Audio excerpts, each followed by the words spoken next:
found TonyBasilio.com, home of the Tony Basilio Show. In just a few minutes, we'll be right with you with another award-winning, action-packed edition of your Tony Basilio Show.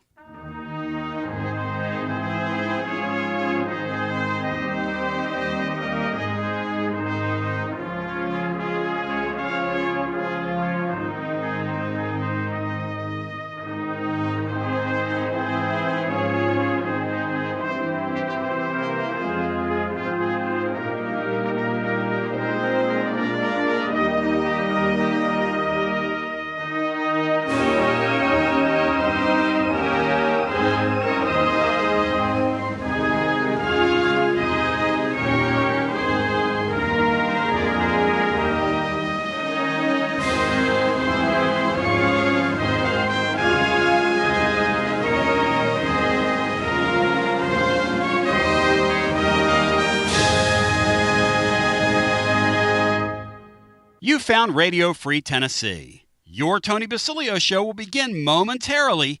Keep it locked in right here at TonyBasilio.com and on your Tony Basilio app. And hey, do us a favor. Spread the word.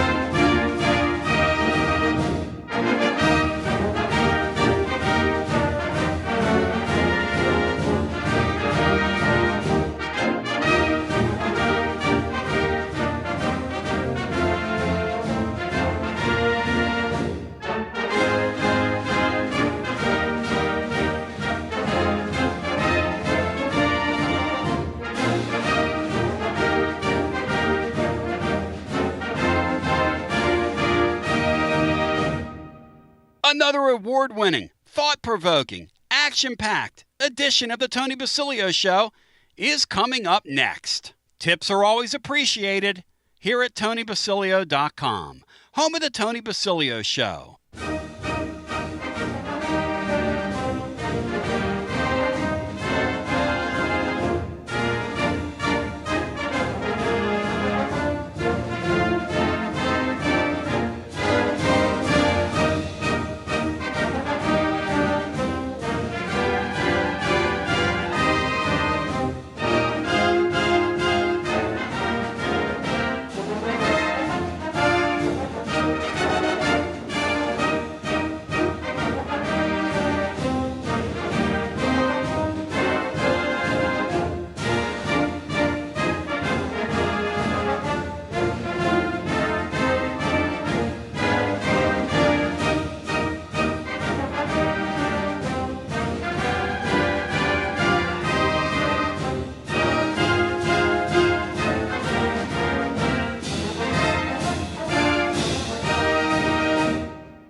You found the Tony Basilio stream at TonyBasilio.com or on your smartphone or tablet. Another thrilling, chilling, and sometimes spilling edition of the Basilio Show is on the way next. Tips are always appreciated here at TonyBasilio.com.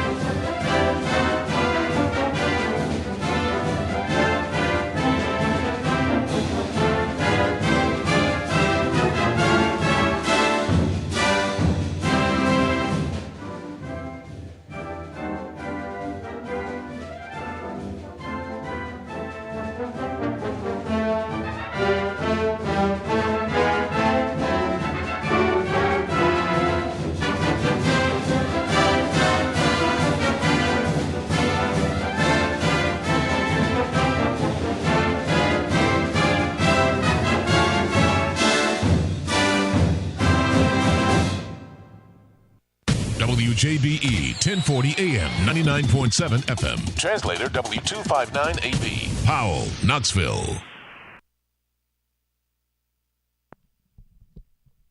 TB and Hughes, we welcome you to another edition. It is a Wednesday. It's a Noah's Ark Wednesday here in East Tennessee. I tell you, it is absolutely just blasting here. I hope we can get through today's show without losing our power. And maybe we take up a collection for a Generac. Maybe we're going to need one before it's over. Because I'm telling you, it is blasting out here. But that's it for Tennessee's open practices. For the rest of camp, everything's closed from here on out. So the media doesn't have to be exposed to it anymore, I guess you could say. And they don't have to be exposed to the media. But And that signifies that we are getting very, very close to where we want to be. Ready or not, here it comes. And, you know, the really interesting thing about the Vols is that I think you're going to see some shuffling of personnel. I was kind of digging around today a little bit. I think you're going to see some shuffling around of personnel with regards to the offensive line. I think Perry's going to slide in at guard, who's had a really nice summer for himself. And I think Pendleton's going to end up being the center. And I was told today that the Pendleton guy is somebody who, for all intents and purposes, is just like Mays last year. He's a guy that immediately has become a run-the-room guy. And you know what? Hey, they got one last year in Miles Kitzelman. That one of the weirdest things that's going on in the portal era is guys that come in off the street that have that leadership streak about them can turn into guys that can run a room. And I just think that's very interesting. So our expectation is that you're going to see that. The Pendleton's going to slide in at center. Adam Sparks, we were talking about that last week. Satterwhite had a really rough scrimmage over the weekend. And Tennessee's entire interior of their offensive line had a rough time. But I guess the belief is it began there. Closed practices from here on out. Tennessee's secondary is growing to the point, and we wrote about it today on the blog, where over at tclub.team, by the way, where they really don't need Boo Carter. Sean Sinclair, you got to give, and we've been kind of critical of Willie Martinez, okay? But we have got to give those guys on defense credit for managing their personnel properly, for having a succession plan in place from one class to another, for stacking guys to the point where they've been able to, Sean, put a credible defense on the field. And Boo Carter's not even taking part in the team stuff. And with his shenanigans that we reported on yesterday, I don't think he's any closer to getting on the field team-wise. I mean, he's still on the team. But what I'm talking about is when they're out there doing team things, he's off to the side. They're still treating him like a walk-on. He goes through drills. He goes through drills as a walk-on, basically, taking walk-on reps. But that's good news, Sean, that they've developed their secondary to that point. I agree. I think I would add a little bit of nuance there. I will give credit. If McCoy comes back and boy, the videos of him moving around look promising.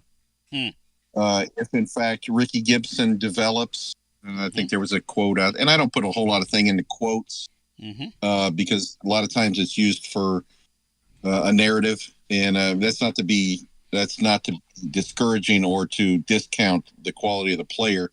it was mentioned that he was the most consistent, and that's possible. I appreciate the way he handled his thing in spring with the agent saying he's leaving, he's not. So I like that, and the fact they brought in the Hood kid, who seems to be a third cornerback.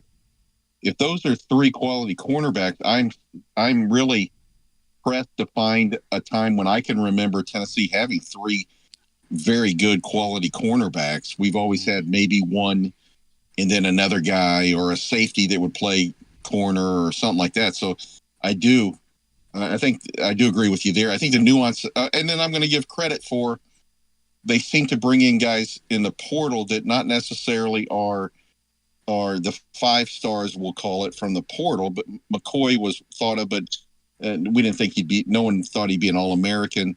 But they brought even the MTSU kid, McMurray kid, on and on. They've brought in players that can play and contribute. Whether or not they're all-stars, that's not my point. My point is they're bringing those guys in.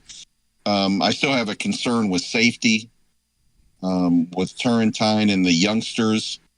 But as far as cornerback, I don't remember a time when they could throw when healthy, 3 guys out there that could be SEC starters. And that's pretty. And look, corner's a huge, huge deal in the game, because the truth is, if you don't have them, in the modern era, your defense is going to get ripped apart. If you do have them, and let's say you have a question mark at one safety, you can always shade things around. And you know, where Boo Carter's going to fit into that secondary, if he ever gets his head screwed on straight, would be probably at that star, which is where he kind of was last year, and then, just being an athlete out there. But that whole thing is extremely interesting. Let's talk about Boo for a second, because go ahead. I've not offered an opinion on his shenanigans. I've questioned whether you can be away from that team activity so long. I'm not going to get into social media stuff or his people or his circle of influence, anything like that. But if what you're saying is correct in your blogs, and you've never misled me in a blog, it just seems like a divorce is coming up between Tennessee and Boo Carter, one way or the other. Look, you've seen it. We've seen it.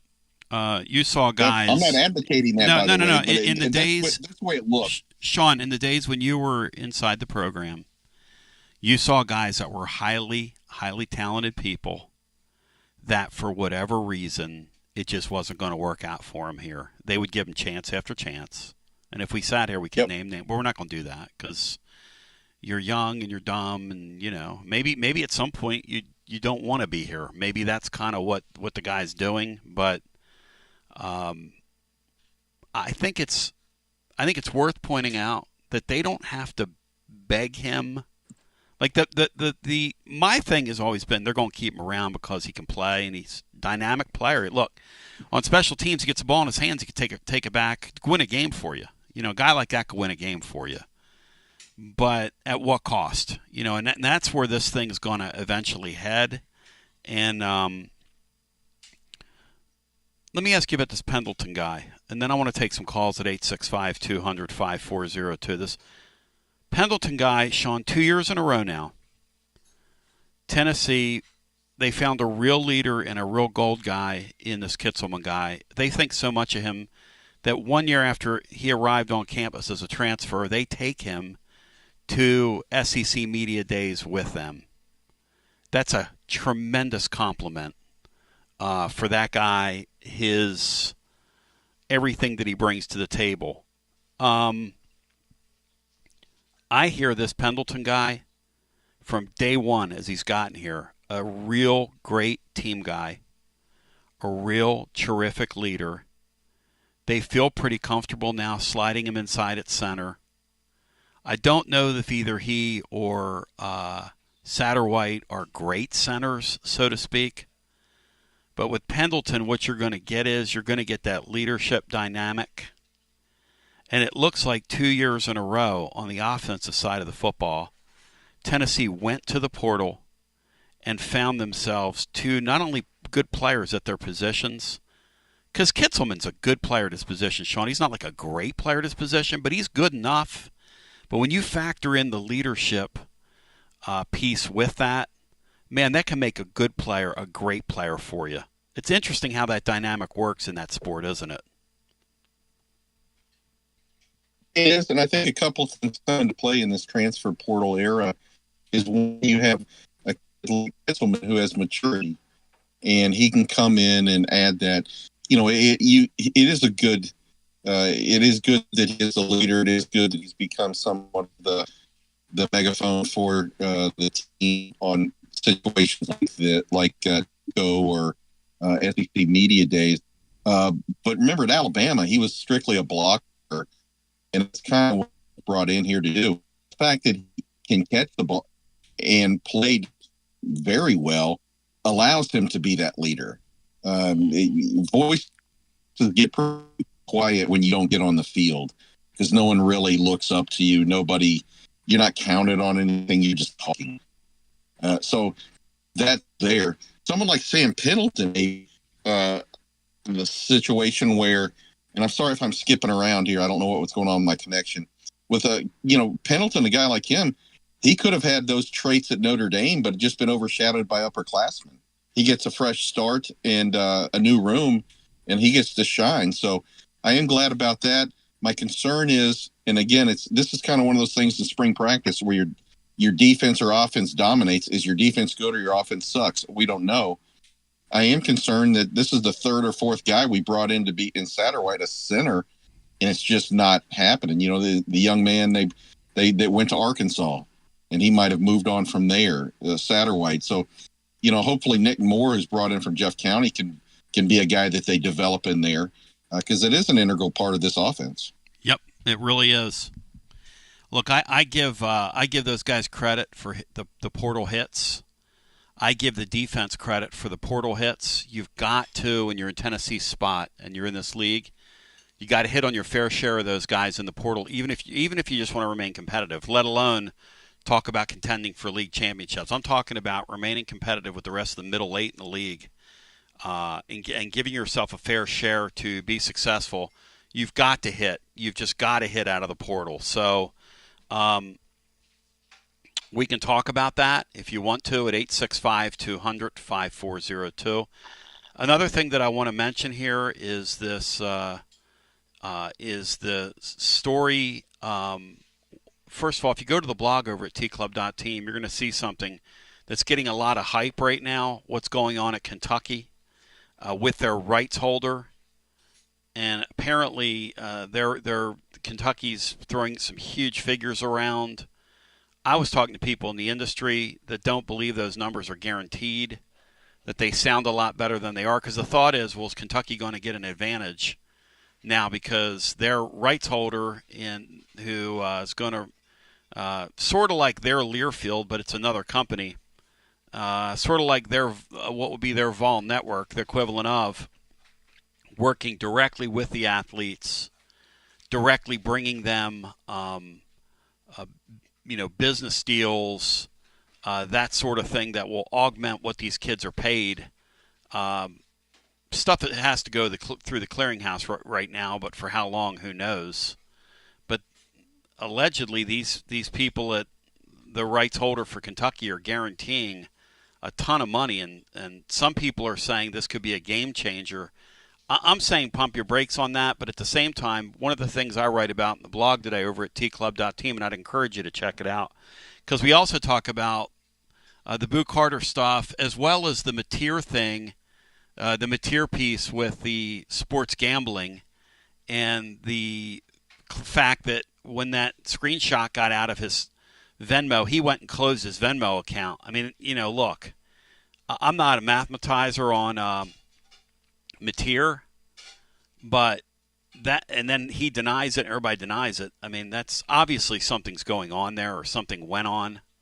Question is, what do you do with a kid that's a freshman who might have made a bet on a football game between USC and UCLA? That's what it was.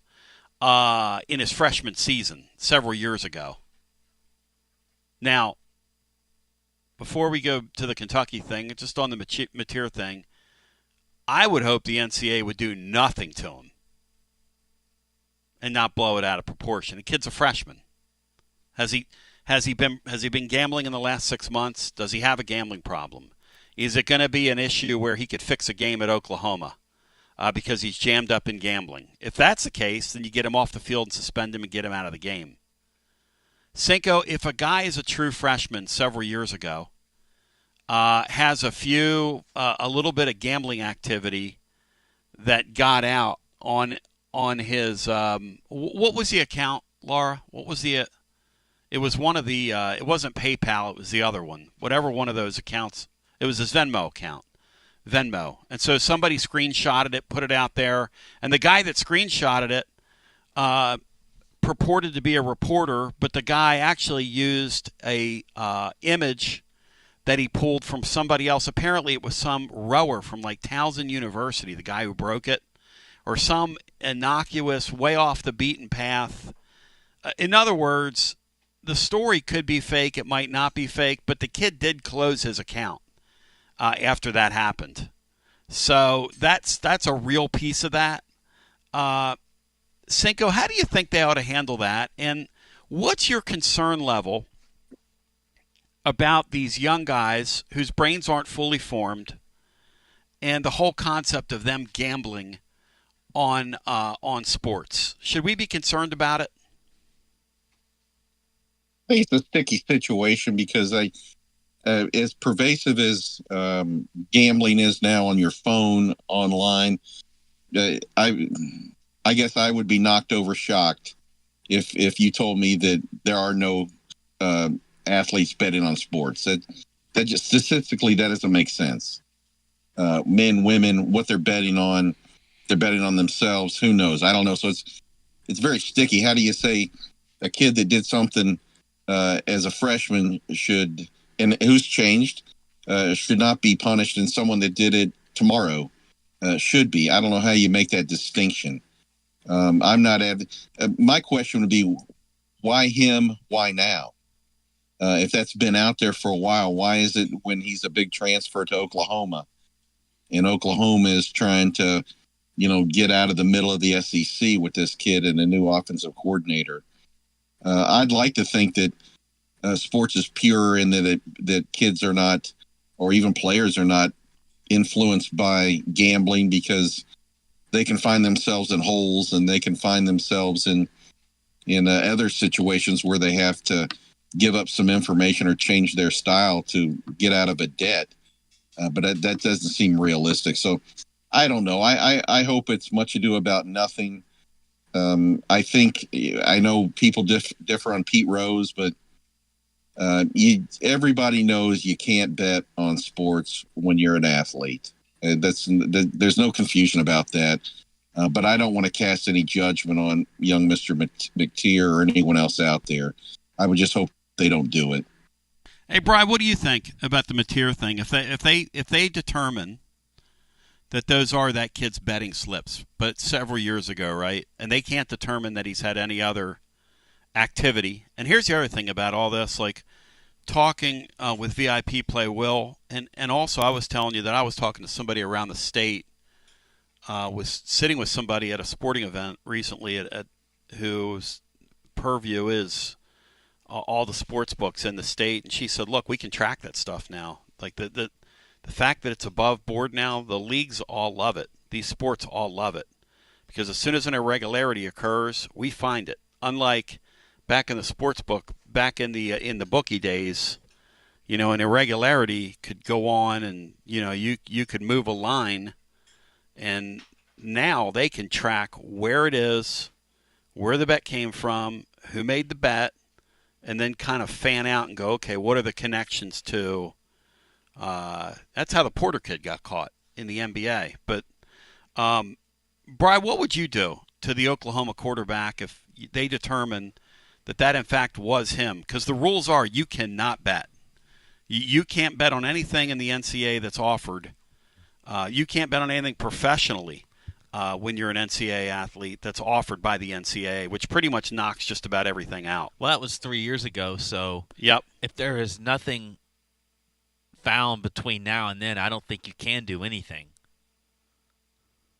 Oh no! I mean, the NCAA could take him out. They could suspend him. They could make him ineligible. There are no statute of limitations on it. They could. Yeah, it was a game between UCLA and USC, so he was playing. I don't know if he was just a red shirt or whatever he was doing then, but that was 3 years ago. I don't know that they should do anything right now. I mean, Pretty he's not the interesting only stuff. one. He's not the only one doing it. Oh, no. You know, Sean, I was reading a piece at ncaa.com, which I linked on the website today, tclub.team. There's a link there. If you go ahead and read that, it says they're really warning people that have positions like the one you had, Sean, and they warn you that if you have knowledge, inner working knowledge of what's going on a practice field, you don't share those tips with people from Vegas. You don't share those tips with the gaming industry. Basically, they spell it out there on the website. Sean, you and I damn well know that people who make it their business to know exactly what's going on internally at these programs make it their business to know. I would imagine it'd be awfully tempting for those that are at a practice every day, or those that are on these training staffs, etc., the medical staffs, etc. I would imagine that would be extremely tempting to share that information for a few dollars here and there in some of these matchups. Wouldn't you think? Oh, well, no question. I mean, look, I was no super sleuth or my knowledge. I was a football manager. I was in the meetings and the play, lived with the guys. I wasn't the only one. There were a dozen of us, and then there's trainers. A distinction between jobs, but they were in the same, atmosphere. There was hardly anything that was going on with the team that we wouldn't have known. Again, I'm not suggesting that I was a player or insider, but it's just you're in it. Everyone talks about the stuff, so you're in it. So yeah, that's if that's an easy get for somebody. That's a vulnerability. But I will say this: when we were, I don't know how it is now. Back in the day, you started off your first year as a volunteer, a manager, and then you got a scholarship.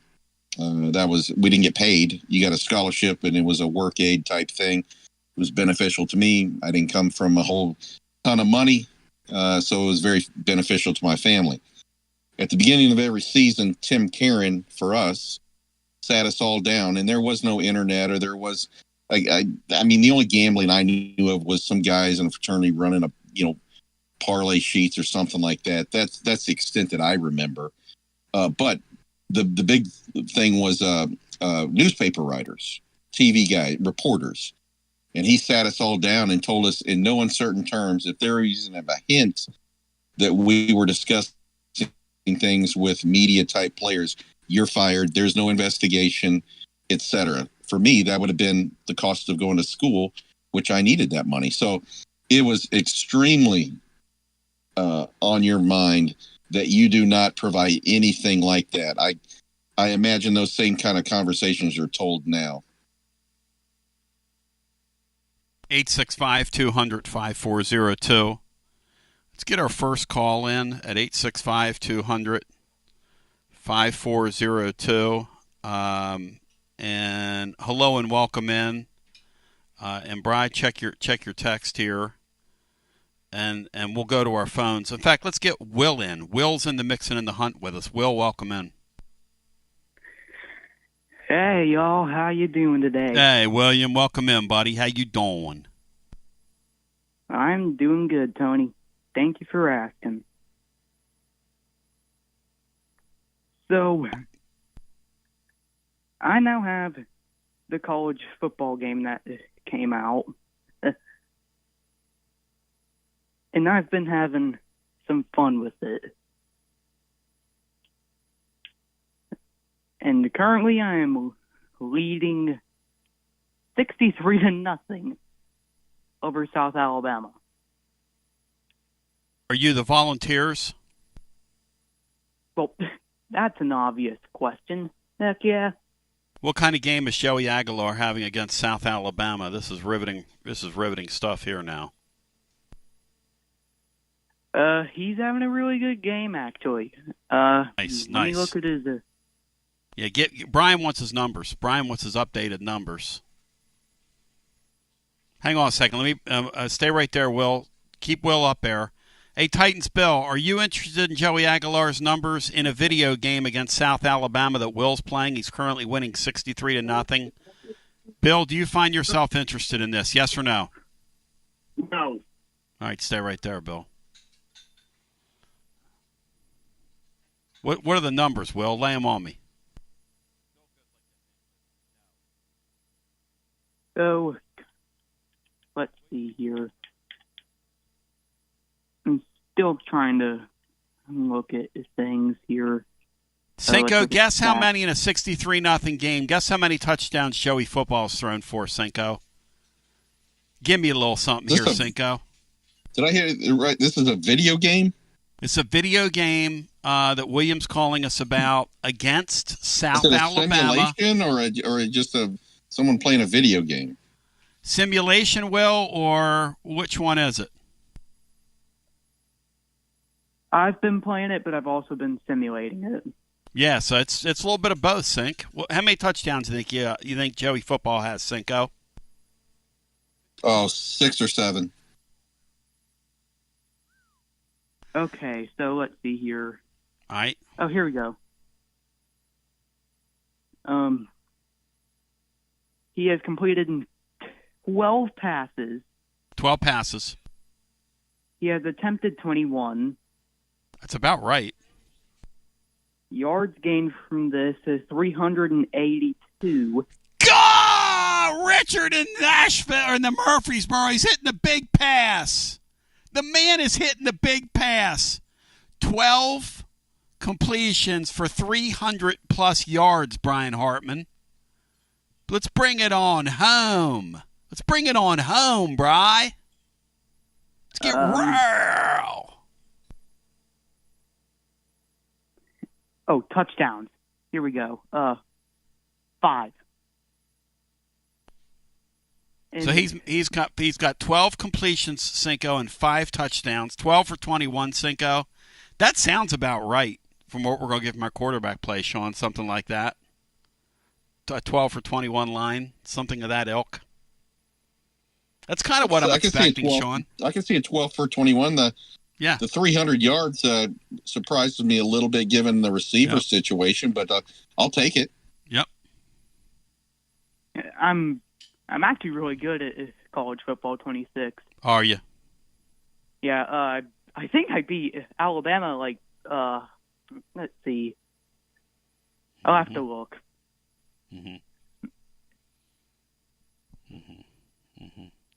So, let's see. William, anything else for us today? And by the way, when's school start back for you, William, in Stone Mountain, Georgia? It actually has started back. Oh. You not in school today? Yeah, because of the weather. Well, my school is open, but if you can't make it because of flooding, then you're excused. Right. If I had a optional day, anything with me with school and optional. I've told the story on the air before, but when I was at UT, we had a exam that I was not prepared for. I had a teacher that overslept for it, didn't show up, came 55 minutes late to class. I called the ombudsman. Cinco, and I learned that it was 50 minutes was the cutoff. And I got the hell out of there before that teacher got there and gave that test out. And the teacher called me and basically said, "Did you study?" And yeah, sure, I studied, whatever. And and I ended up getting a good grade. I was saved by the bell there, Zach and Kelly Kapowski. Do you watch Saved by the Bell? Do you ever watch that show? You ever seen it? No. No. Titans Bill, let me bring Titans Bill back in here. Titans Bill, you ever seen Saved by the Bell? Yeah, I've seen it a couple of times. I like it. Who's your favorite character on there, Bill, on Saved by the Bell? Well, there's this very beautiful female, and I don't know her name, but she plays the role of a teacher on that show. A teacher. Very beautiful teacher on there. Brian, do you have any idea who the teacher is that Titans Bill has his eyes on Saved by the Bell? I think that was the very early one. Her name was Mrs. I can't think of her name on there, but I think I know who he's talking about. I think that's the only teacher they had on there. Was that the same lady that was on the Facts of Life, Charlotte Ray? It may have been. But I was going to say most of the Saved by the Bell actors, they're not over 80 yet. I think he just took a cheap shot at you, Bill. You want my opinion? Well, Brian always loves taking cheap shots at me, which is okay. That's fine. It's part of it, isn't it? Yeah. Well, William, you get back to doing what you're doing. Keep that simulation going. And Matt Dixon wants a full report tomorrow on your game at Florida. I want you to simulate a game at Florida. Simulate one with their current starting quarterback and one with Harrison Bailey, and then come back to us, okay? All right. Oh, I beat Alabama 77-0. William, that sounds very realistic there. A 77-0 win on the road with Alabama. It sounds like that is really working out well. Thank you, William. Let's go from one William to another. Titans William, welcome in. Of course, Tony, there's one comment I want to make. You're not the only apple picked off a tree that's an alum of the College of Communications over there at the University of Tennessee. Well, I'm an apple, a pear, a plum, or a peach, my friend.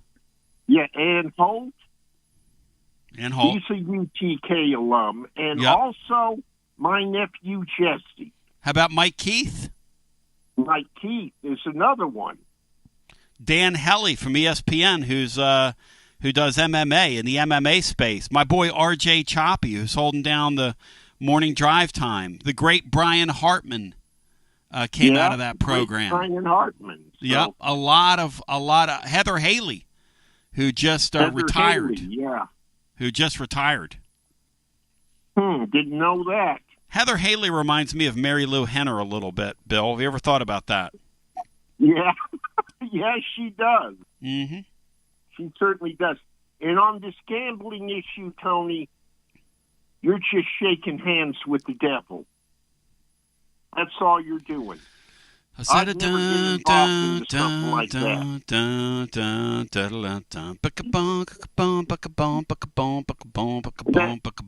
Put my hand up.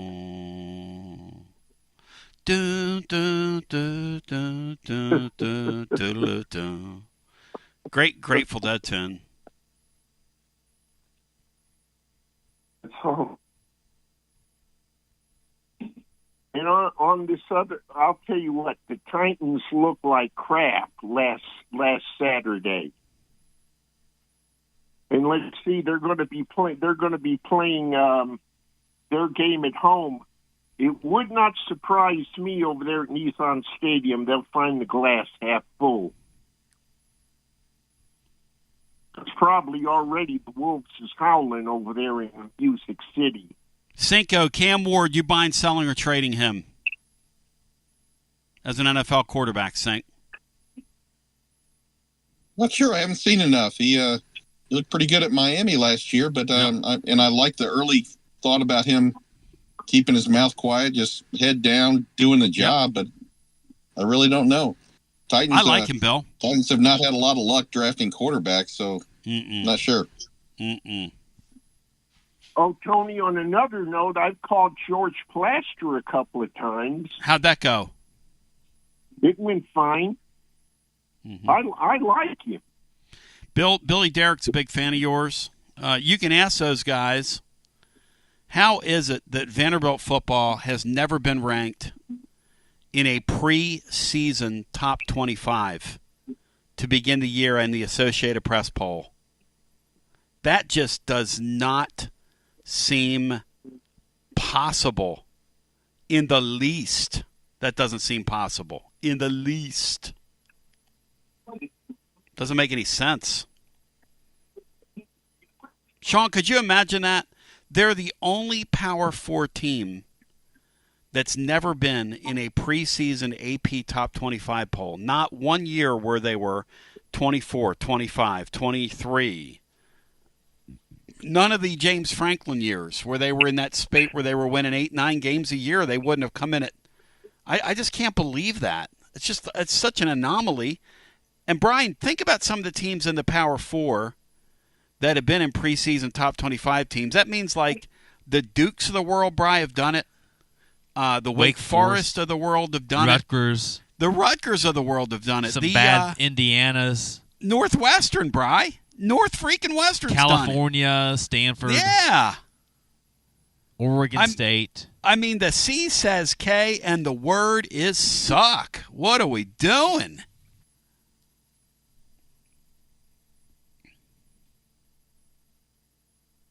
Billy, anything else for us? You've had a great call today. I could 94.9 the fan on my cell phone. Yep. And that's where I listen to Plaster. Bill, I love it. You're impressive. You continue to be a bon vivant and a connoisseur of excellent sports radio. Anthony still tells a story about how when he was in the back of a cab in Philadelphia on his way from the Philadelphia International Airport, heading back to Penn, and you somehow got through to WIP radio up there, sports radio, and they went to the phones, and there was Titans Bill calling WIP sports radio. Yeah, he said you made him feel. He said you made him feel right at home, Bill. He said he closed his eyes and he was right back home.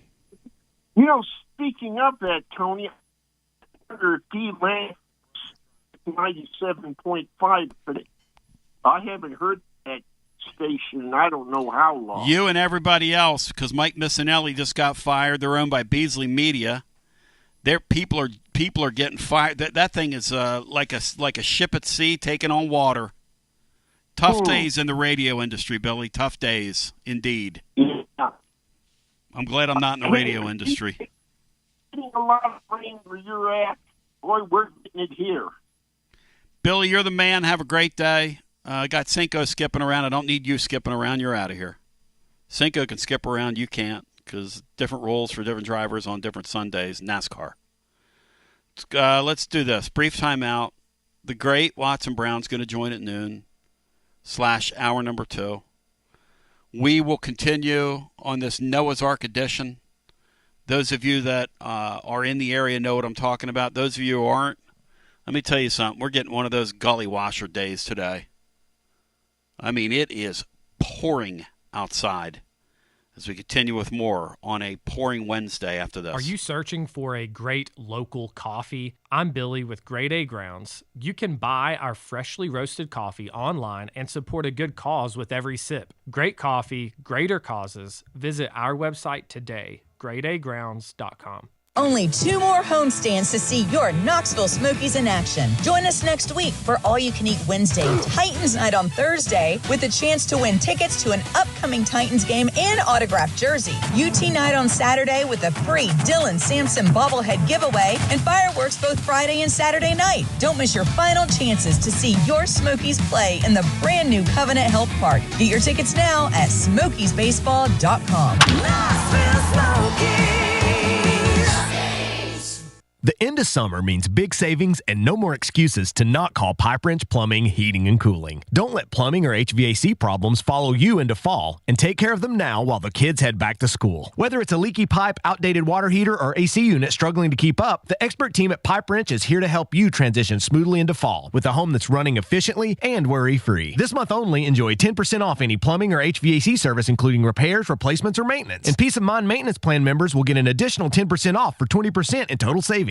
From repairs to tune-ups to replacements, we'll help you check home comfort off your end of summer or back to school to-do list. We make it easy with free on-site estimates for replacements and free second opinions on repairs. And if budgets are tight, we offer flexible payment plans including 0% financing with credit approval. So don't let HVAC or plumbing issues slow you down this season, and don't delay as the offer ends August 31st. Call Pipe Wrench at 865-264-8090 or book online at pipewrench.com to schedule your appointment today. And as always, same-day service guaranteed or the visit is free.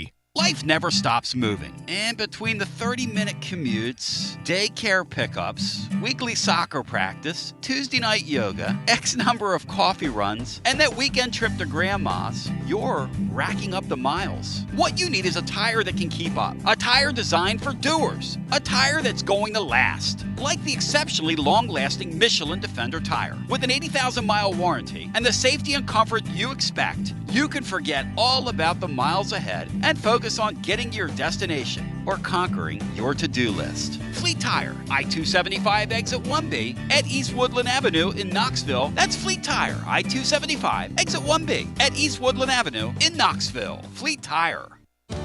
Out-of-town law firms have been swarming into East Tennessee lately. From Memphis, Chattanooga, and Birmingham, they've stormed into the area. Wouldn't you rather do business with a local firm? You know, a true neighbor. Marcos Garza and the pros at the Garza Law Firm are just that. There are neighbors and friends that support local causes year-round. The Garza Law Firm works to serve you professionally on criminal matters, injuries and accident matters, and Social Security and disability filings. The Garza Law Firm is here for you at garzalaw.com. The Garza Law Firm. Let us help. Are you stuck in a dead-end job or ready for a new challenge? Do you feel like it's time to try a new career? Well, it's time to change lanes with TLD Logistics. My friends at TLD Logistics have some really exciting opportunities for you to learn a new skill. With a new 5-acre driving academy that's now under new leadership with all new course material. And the best part, it's absolutely free. What a great deal to set you on the road to higher pay. And TLD Logistics even offers weekly stipends to offset food and gas expenses. In 6 weeks' time, you could complete this course and be in compliance with FMCSA regulations. Then you're ready for the open road of opportunity. What are you waiting for? It's time to change lanes with TLD Logistics. Visit tldlogistics.com. That's tldlogistics.com. TLD Logistics.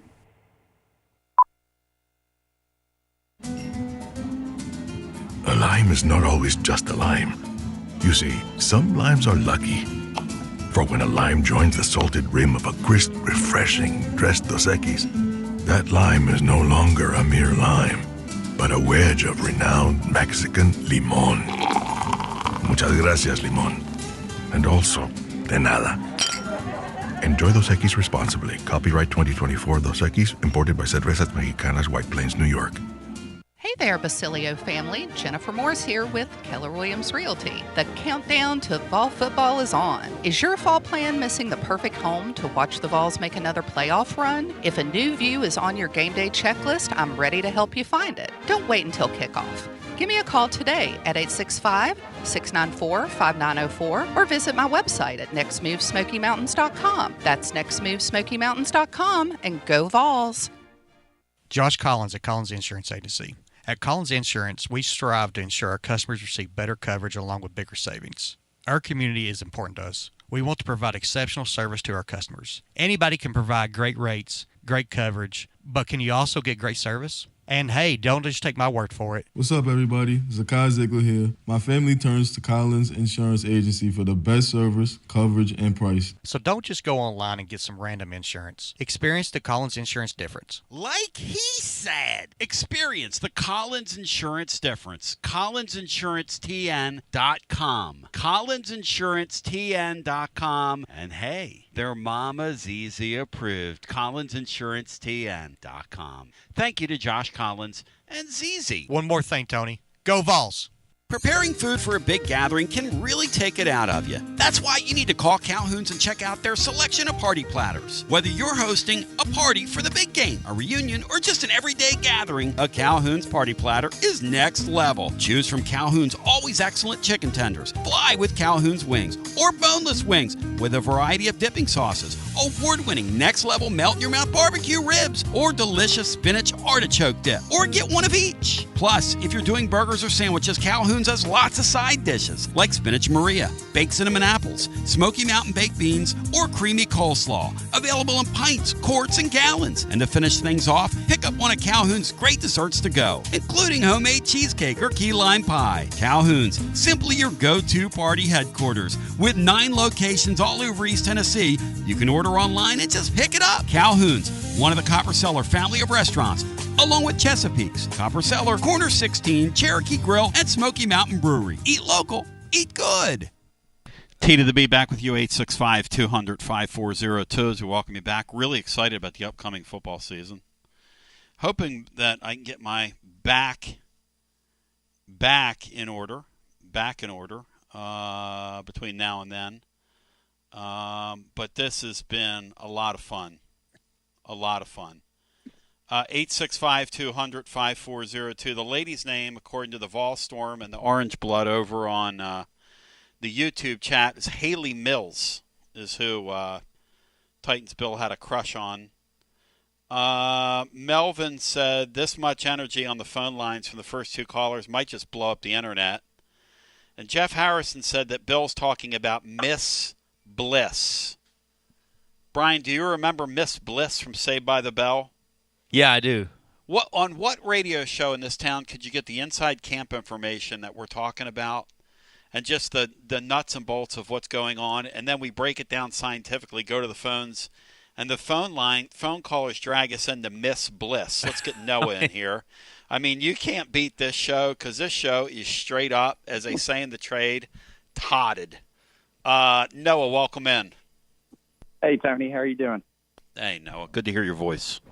Hey, man. Likewise. I just, look, I'm not going to be super long-winded. I just kind of wanted to talk about the boo situation a little bit with you guys. I was lucky enough to play college golf and be a part of a good program. And this whole boo situation kind of just reminded me of a situation we had our sophomore year. We brought in a really talented young freshman, and he actually started for us our basically the first half of the season, and he just always kind of had some issues, and it just, to be honest with you, it really dragged down the team, and we made the decision as a team and our coach to give him the boot basically, and trust one of our young guys who'd been working hard. We knew he wasn't as good as this player, but we gave him a shot, and we ended up winning a national championship our sophomore year. And so, it stings, but, just seeing all the boo situation, I can promise you that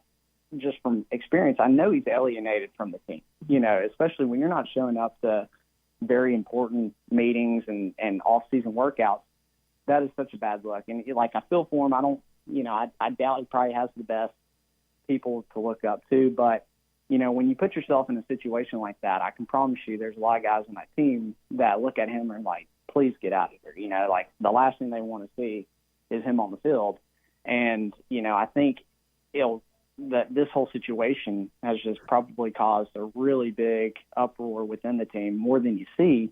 And, I know he's so talented, and obviously, everybody saw it last year and what he can bring to the field, but you're only as good as your weakest link when it comes to a team, and you want people on that team that want to be in Knoxville, and I look at some of these, some of the on-3 stuff and see some of his film, and it's like his facial expressions while he's out at practice, it's like somebody took away his video games, honestly. Listen, he's to your point, to the uninitiated, what he's talking about is Boo Carter right now is working with the walk-ons. He is a low man on the totem pole in terms of, as they brought him back. He's not doing anything team-wise. So in other words, when they break into team activities and they're out there playing real football with real football plays, he's not getting to be a part of that. He's still in jail. And this latest thing, coming late to one practice, if not two, as I talked about today on the blog, only deepens the hole that he's put himself in. And hey, Sink, your thoughts on the point that Noah makes, because I think it goes across all sports. Look, you got to have it's great to have rules the better players are going to get away with more. Everybody on a team knows that. But it does get to a point with everybody involved where you kind of go, hey, this guy's a great player, but it's kind of like the whole Nico thing. We can win with you, and we can win without you. And this, you were saying it earlier, Cinco, it feels like this thing's heading that way. I don't want to speak that into existence, but it just, you're around this enough, you just kind of feel like that's where this thing could be heading. Yeah, a lot of things, if you're not showing that you're contrite for your previous actions, if you're not, if a lot of things that are said are usually generated by the sports information department as press releases, and then the stories come out. But in most things in life, actions speak louder than words.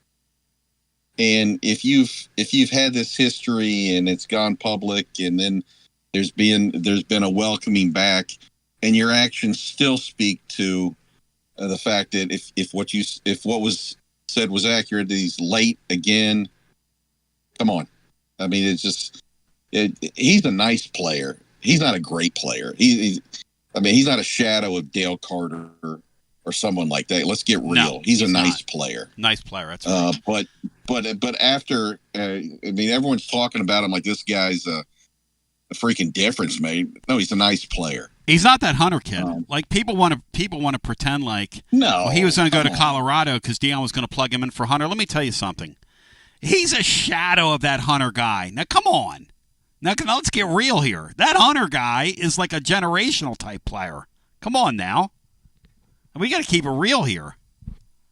But Noah, to your point, and I think about that because I just know from my kids playing college sports as well. One played tennis and one golf. And it follows for all these, because when you play a sport in college, you're expected to work. And then the games, the contests themselves are almost like rewards. Like in golf, you got to qualify, which not a lot of people know. I mean, there can be 12 guys on a golf team, and 7 will stay at home, and 5 get to go play. And if you have somebody that hasn't, John Adams was saying yesterday, if they let this guy back in and he takes somebody's spot who's worked really hard, and the rest of the team kind of sees that, it's a weird dynamic. It's an interesting thing to think about, which is how far down the line do you have to get with this guy before he becomes not worth it? And he's going to get to that line if he hasn't gotten there already. Yeah, I agree. I mean, I just think about culture, so yeah. And if you can have within that. I mean, we had a very, very prominent, golf program. I know it's golf and it's different from football, but when you have a culture and it's a culture. Yep. Exactly. Like the last thing you want is, guys in that secondary that have been working their tail off. That obviously Booz he is a great player. I mean, but you'll start resenting your coaches, to be honest with you, and then it just causes a big fiasco. So, I mean, I feel for the kid, and he is still a kid, but look, you're getting paid like a man, so it's like you got to get it together, and if you can't do that, then it really is time to go. So, thank you, Noah. It's a great call. Thank you, man. Yeah, great talking to you, and I appreciate your input. And the truth is, on this deal, like, I'm not crusading against the kid. I've never said that he's a bad kid. I don't think he's a bad kid at all. But when a coach brings you back and gets before the media and says, hey, we're in zero tolerance, what does that mean? Zero, like, and I said that on Plaster Show yesterday. I'm like, zero tolerance means what? I don't even know what that means anymore. Back to the phones we go. And I shaded against the backdrop that these guys have done a really nice job, the coaching staff, the support staff, of being extremely resourceful with a limited budget out of the transfer portal. They've really done a nice job of hitting. A really nice job in their secondary. And give credit where credit is due. They've got guys lined up. I mean, they've done a really nice job to the point where, the McMurray guy's emergence, it makes Boot Carter, it makes it almost where he's expendable almost. And look, he's a great dynamic playmaker with the ball in his hands and special team. No question that he's got the ability to alter a game touching a football. But Sean's right. He's not Dale Carter in your secondary. He's not going to make any All-American teams. So let's get real. Back to the phones we go. Let's get Sam in here. Sam, welcome in. Tony B, checking in from Syracuse, New York. Tell me about it. Give me a scouting report on the Orange. How they looking? Well, I drove by their practice facility to get that picture I sent you. And yes, I saw one of the football players. I thought about yelling, but I thought he might jump me, so I just kind of drove on. But I haven't seen one person with a Syracuse football shirt on, so I'm not worried about it. Yeah, I would say up there, unless you bump into a family member or a friend on the football team, I would say that up there you're not going to see a lot of buzz about a team that is a 2-touchdown underdog to a Tennessee team that has more holes than Swiss cheese at this point in camp. So, yeah, I'd say you're pretty safe from that regard. What's the weather like in Syracuse in the summer? It's like a high of 70. What's it like up there? I honestly feel like I'm in East Tennessee right now. Really? It looks the same. It's humid. It just rained. Yesterday was 95. So what? Yeah, it's in the 80s today, but it was hot yesterday. Yeah, and up there you get the real humidity too. Like in the summer, I remember the humidity in the summer there was just stifling in the Northeast, which people don't realize. Yeah, it's a pretty area though. My first time up here. Very pretty. We share a mountain chain, essentially, and it's very pretty. Yeah. Yeah. Mm-hmm. All right, so let's get to this football season. Yep. So something I've been thinking about. I was thinking if we had absolutely no passing game whatsoever, yep, we can still start the season 4-1 because your only game is Georgia. Really, you got Mississippi State thrown in there, but I don't think they can hang with us with our defense. So that gives you until October 11th until you play Arkansas at home. 8 weeks from now. I think we have more time to work out this passing game than we think we do. Cinco, your thoughts from that? Because I think that the era we're in now, your schedule is probably the most important piece on the board for everybody because you're trying to work in all these new players. Even the great teams are works in progress, and Tennessee's a pretty good team. So Cinco, he says we have from 8 weeks till now, till the Arkansas game, to get this thing worked out. Totally agree, and I include the Arkansas game there as we'll have a semblance of a passing game. It may be such that it's tight ends and running backs. There are, as everybody knows, there are pass plays that are pretty much unguardable given our alignments. Quick hitters or quick outs to tight ends, screens to running backs, etc., which opens up a couple of other things. I think some of these other teams will start with our wide splits. Star Thomas is a nice back. I don't know if he's a great back, but he's a nice back. And Peyton Lewis and the other guys have that ability as well. The Bishop kid I really like, even though not highly rated. But I believe you'll see some of these lesser teams bring up safeties, which a freshman can run a go route. I think they'll pop some stuff. So I totally agree with the caller. I think by the time you get to Arkansas, I think you will have some kind of respectable passing game, even if it's not the high-flying hooker version we had a few years ago. Anything else for us, Sam? I like that thought. Yeah, and I uncovered something else in looking over 2023 Joey Aguilar's season, which was his first year at App State. So similar to this, first year in the program. He was top 10 in yards and touchdowns for the year. And his interception rate, which is the interceptions divided by total pass attempts, because he had 460 pass attempts that year. It was actually top third in the nation in a good sense. So maybe he didn't have as many interception woes as we think. And I can connect it to last year with Nico.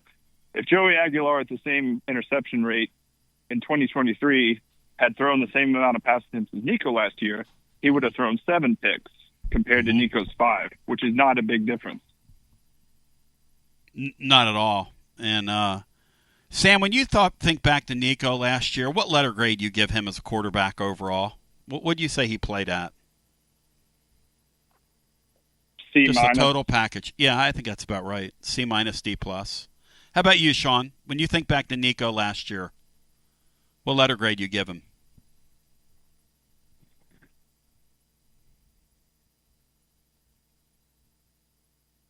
I'm sorry. I'm going to go C+ because C+. Okay. I'm not going to run the kid down because it was his first year starting. Yep. There were some challenges with injuries to the receivers. Yep. And a new feature back, and so I think C+ is fair. I don't think I'm not a hard grader. I don't think, but I don't think he was B worthy. I think he left a lot of stuff out there, and I just don't think, you've said it many times, I still don't think he sees the field or processes things very fast. And he wasn't a raise the level, and he wasn't a follow me, raise the level of everybody else around him type I agree of with quarterback. Yeah, which is another. How about you, Brian? What letter grade do you give Nico Probably, for what he did last year? Probably about a C. Yeah, I think we're all about the same range. I gave him a D+ because his dad's kind of dumb, but that's all. D for dumb. Hey, and I'll add one last thing. Yes. The 8-week time frame also can apply to the new offensive line, which I'm encouraged about the tackle play. I think they'll get the interior of the line worked out by that time frame as well, to where you could be having. I mean, if we get B or B+ out of the passing game by that 8-week time frame, you're looking at a pretty good team. Because if these issues were occurring 8 weeks previous to now, we wouldn't be that worried. We'd say, well, we got 8 weeks to fix it. It's a very beautiful thing, man. Thank you, brother. I love it. So it's an interesting thing. Look, Tennessee's been afforded the opportunity here to, and have a good trip, Sam. Be safe. Tennessee's been afforded an opportunity by this schedule to grow into the season. Not many teams have that. I don't know if you're going to get that next year, because if you flip that schedule around on you next year, you could be in the deep end treading water from the very beginning. So it would be nice to take advantage of this. Watson Brown joins on the other side. He's the man. He can dribble. He can shoot. He the man. Presented by our friends at Simpson's Meats. We'll bring Watson Brown in on the other side. Cinco stays with us. We break it down scientifically after this. WJBE 1040 AM 99.7 FM. Translator W259AB. Powell, Knoxville. Hey, Tony B listeners, I'm Billy from Grade A Grounds, a UT grad bringing Knoxville a better way to raise money. We roast premium coffee fully branded for your team or cause. You keep 40% of sales, and we donate 5% to local needs. Let's win on and off the field. Visit gradeagrounds.com to start your winning fundraiser today. Living Vol fan, we're on the countdown to kickoff, and that means you need to make sure you are game ready. Head to Alumni Hall to get this season's Tennessee sideline apparel. Nike, Columbia, Peter Millar, and more. Shop top brands for the entire family. Hats, Yeti, tailgating gear, and so much more. If it's for the Tennessee fan, Alumni Hall has it. Spend $150 and get $10 in Hall cash rewards. Shop at alumnihall.com. Download their app or shop any of their locations in Knoxville, Murfreesboro, or the Tri-Cities. Alumni Hall, the ultimate shopping destination for Vol fans. It's the hottest post-game show on the planet. Garza Law. Fifth quarter fan reaction. Fan reaction. As soon as the final gun sounds, we're live. Tony Basilio, and we are live once again with Chad Stockton of FC Alliance. And Chad, you're out there on the field, 100 strong here in Knoxville. Talk to me. What's been going on with FC Alliance now that the weather's heating up? We're out here for the first night of the boys' tryouts. We have over 400 kids that'll be here tonight. So a lot of exciting times right now for us. Our club team started at U9 and we go all the way through U19. We have over 1,000 kids that come from Chattanooga from the Tri-Cities that make all our teams and make this club what it is today. So we're excited about it. We finished the younger kids a couple of weeks ago. We just finished the girls last night, and now we're on to our older boys program as we speak right now. And we're blowing and going in the Tri-Cities. Tell me about it. We started FC Alliance North 1 year ago, and coming off the first year, we are the largest, most competitive club up in the Tri-Cities area. We just finished our tryouts last night.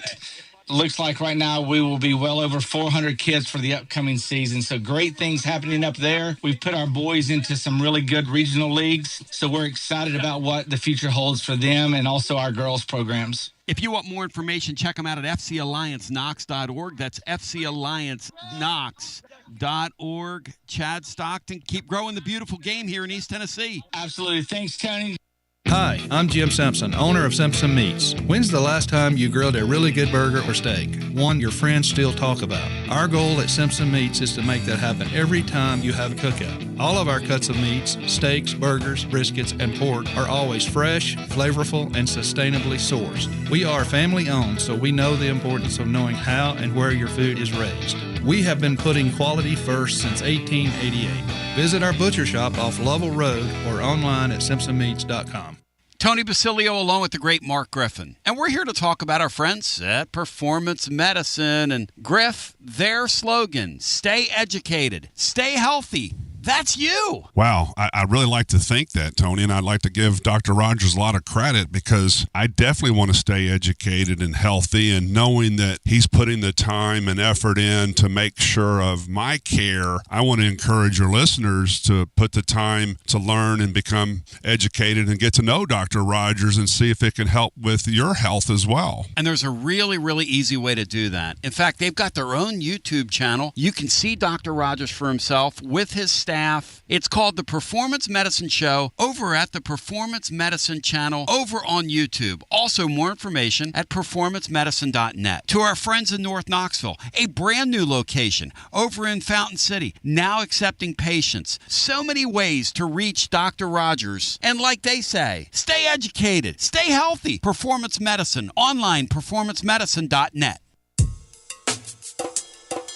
TB here for Cedar Bluff Plumbing, a live and local company that's been serving our area for over 32 years and counting because every customer counts, and I mean no job is too small. Cedar Bluff Plumbing just voted #1 by City View magazine because multiple plumbing experts are on call to serve all your plumbing needs. Chances are there'll be a plumber in your area when you call, and they won't send some salesman to your house. You're going to get a high character, trustworthy, highly trained plumber who will serve you. Not like some of these guys that look like they came off the set of America's Most Wanted. Cedar Bluff Plumbing is Basilio tested and approved and will go the extra mile for you because Chucky Mack is a servant of the people and my consigliere to the throne, celebrating over 32 years of serving living volunteers. Cedar Bluff Plumbing. Call 588-4448. That's 588-4448. Cedar Bluff Plumbing.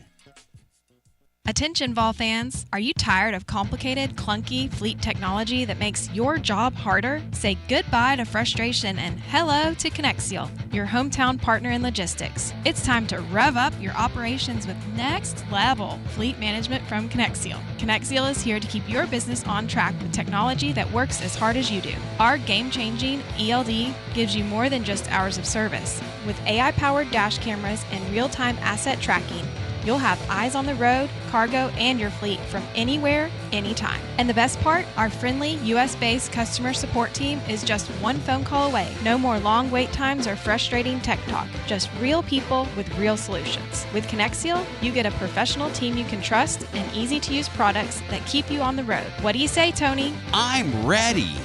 Make the smart move and call Connexial today.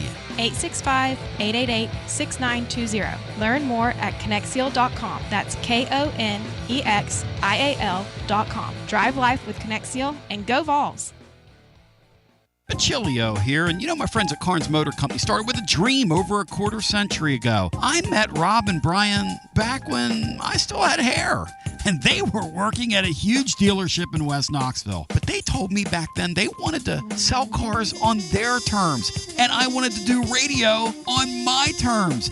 Their terms, just like my terms, are ultimately your terms. In both cases, you're the winner. A Car Guru's National Award winner with a 5-star rating on all sites, just like our Vols. Everything about buying a car from Carnes Motor Company is no hassle. They specialize in high-quality pre-owned vehicles between the $5,000 to $25,000 range. And if you need to sell a car, they'll either buy your car or they'll help you sell it. Carnes Motor Company also has a top-notch service department. Therefore, every vehicle is rigorously inspected and serviced prior to delivery. So you're guaranteed to get a quality pre-owned vehicle every time. If you need a place for service, they've got you covered. Come be a part of the Carnes Motor Company family and tell them you heard about it from me. Online at carnesmotor.com, Oak Ridge Highway, 1 mile past the Carnes light. Carnes Motor Company. Yeehaw! Some people say betting online is still the wild, wild west. But with the VIP Play app, you're riding with the best. VIP Play app is hotter than a $2 pistol packed with flair. Live hosts and features finer than a frog hair. Send your old betting problems out of town with a slap. You'll be betting sharp as a tack on the VIP Play app. Don't be a better, be a better with VIP Play today. Download VIP Play today or head to VIPPlayApp.com. Gambling problem? Call 1-800-88-99789. Must be 21 plus and located in Tennessee to bet. Be back with you on a Noah's Ark Wednesday as we welcome you back. We're hunting Noah and his magical ark, and who knows, maybe it'll appear at some point today. Coach Watson Brown, is it raining on you, my brother?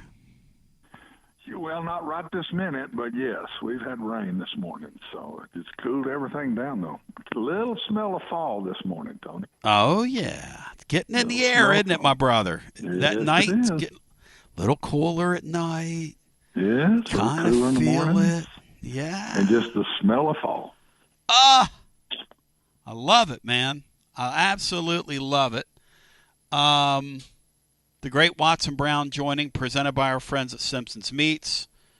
Watson, it has been an eventful time here, there, and everywhere. But camp going on right now. 16 days to go, Watson. And we talked about this last week. I didn't think it would drag on to this week. But the streak's alive. Tennessee's top 3 wide receivers still haven't practiced together all at once. Most days, only one's been available. And then we just had a caller named Sam say that it's time to kind of face the facts that Tennessee, with their passing game, they really have an 8-week time frame to play with here, because if you look at their early season schedule, they're probably not going to beat Georgia anyway. And internally, I mean, you don't want to think like this, but if you could just get the 4-1 as a start and get to the Arkansas game, which happens in the second week in October, you kind of give yourself a chance from here to sort of grow into that passing game. And with Joey Aguilar, we always knew that was going to be the case anyway, didn't we? Even before this wide receiver deal? Yeah, I felt that. I did not think he was going to walk into camp and just dominate. You just, when you have to learn as a quarterback, you can do that as a running back, but you can't do that as a quarterback. There's way too much to learn. The mental piece, he's just learning all the plays is a start. And then what does the play mean? And then the passing game, of course, is so hard to learn. And because it's two pieces, it's the mental piece you learn, and then the sense of timing on the field to get it done against the different coverages. And then the third thing I would add is you got bodies coming at you, and you're having to move around and make those throws as you're thinking through what you're doing. There's so much to that. So, no, I would not be nervous 2 weeks into camp that the QB has been just so far. Excuse me. Everything I've read, that's kind of what it's been.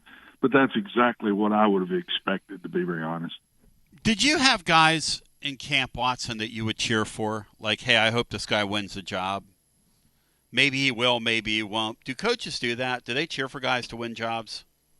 You pull for people that just work their butts off. But I don't think you go to the point where you say, I hope he wins the job. I don't ever remember that. I would say, go win the job and do everything that I could to help him do that. But no, I think you want to play the player that's doing the best and earns it. But you do have favorites in a way of work ethic and team players, and you pull hard for them. But just to say, I want you to beat this guy out, I don't think I ever thought like that. No.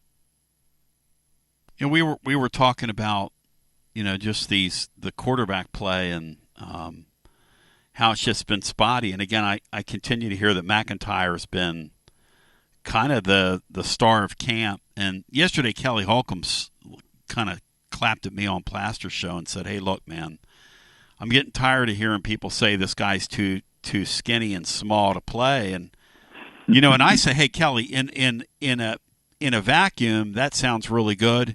Till you think about that, the Southeastern Conference is the closest thing you have to the NFL and college football. And a lot of these third-year defensive linemen and linebackers and these interior linemen are huge human beings. And if you could, unpack why you wouldn't take a kid that's that slight unless you absolutely had to and put him out there, Watson. Well, because it's a long year, and anything can happen to a kid. And when your body is not ready to take the blows that you're going to take from week in, week out. How many times have you heard me say it's not playing Ole Miss, it's playing Ole Miss, then Tennessee, then Georgia, then Florida. It's the haul in the SEC that gets you after being in the leagues for so many years as head coach and assistant coach. And that's what I think you mean by that, and that's the way I would feel. It'd just be hard for him to make it. I'm not sure his body's ready for that yet. But if he's the best, he plays. I don't think he will be because he is inexperienced in youth and just hadn't had enough time. It's one thing to be very young and inexperienced and learn the offense. It's another to be an experienced guy that's thrown a lot of balls against a lot of different coverages and to come in and learn it. So I still would believe that it's going to be Joey, and I'll be shocked if it's not, but I just hope the Tennessee fan understands, take a deep breath and give him some time. I don't think he's going to be – he may be more polished than I think he will be because I'm pretty tough about that with quarterbacks. But yes, but I really am. It takes a while, and my expectations are very strong, and you're ready to go that early, and I haven't had many that aren't, to be very honest, but they got there. And so I just think that's where it is. Everybody take a deep breath, and you're right, the schedule is give it a hug right now because that's their – if they had this schedule reversed and had these early games tough and then the easier games later, gracious, it might have been really tough on them. But I think they can grow into this, and everything I'm hearing about the defense is really, really good. And so that's peak time. And early in the year, you can win with good defenses because a lot of offenses are just not polished early. And so this one is different. It's tough to learn, Tony. It's a quarterback offense in that he's got decisions to make just about on every play. Whereas in the old days, that wasn't true. He might have decisions to make out of one out of every three plays. But in this offense, their base on early downs is a run and a pass called together, and the quarterback has to make the decision on where the ball's going and then add a check to it that if they did this, we would check to this or this on top of that. And that's what I see them doing on early downs. It's not very seldom do I see a called run. Yeah. On early, just a called, we're running the ball no matter what they're in. Yeah. Now, I'm hearing that they've got really good tight ends. If you can line up with 2 tight ends in a game, you can call some call runs early because you can secure the corners.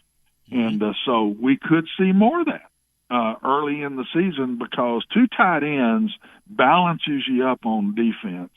If my favorite grouping of all, this will shock people, would be what they call 12 personnel, 2 tight ends, 1 back, and 2 wide receivers, as long as the tight ends can split out and play some in space. At least one of them can split out and be a good space player.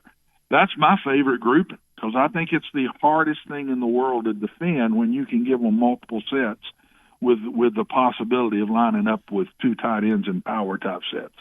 And Sean, you know, you and I were talking. Tennessee's got 3 guys right now, Watson, they feel very comfortable with sticking on the field. They can go with 3 for 2. So you watch them. I bet you they're playing with 2 tight ends more than we've seen them do, especially early in the year. When you've had this receiver problem and they haven't all been out there together, I haven't even seen but a little bit of tape here or there. And I promise you we're going to see more 2 tight ends early in the year. You know, think back last year, that's what they did. I mean, the Brame kid, who's a newcomer, they really like him. They think he's a really talented pass catcher. The Davis kid, they really like a lot. And then the Kitzelman guy, who Sean talked about, you know, they brought him in from Alabama last year as a transfer. He was sort of a bit player at Alabama. He really found his niche here. He was productive as a pass catcher and a blocker. And now he's blossomed into a team leader. So it's sort of the best of both worlds to lean on that group, you know? 2 tight ends can simplify it for your quarterback. That's what I would tell you. When you're in 4 wides or 3 wides and a tight end, now they'll put him in 3 wides and a tight end with 2 tights. I know he will. I know that's what he's going to do. But when you line up with 2 tights, it simplifies the defense and it simplifies the offense. It's easier to see what they do to it. It's easier to see where to throw the ball because it's a run formation in essence. And so they're going to crowd it, you're going to see it, and then you get your one-on-ones, and it's easier instead of having to go high-lows and that. That's what's so neat about Josh's offense when he's going with his base to me. Josh likes a tight end and 3 wides. That's what is his base. And when you do that, you have to be good at knowing run pass off of what they're showing you, and on the early downs and the 2 tight ends in there, and you secure both corners, then it simplifies things a bunch. So I'll bet you they're working hard in practice with 2 tight ends in instead of 3 wides and a tight end.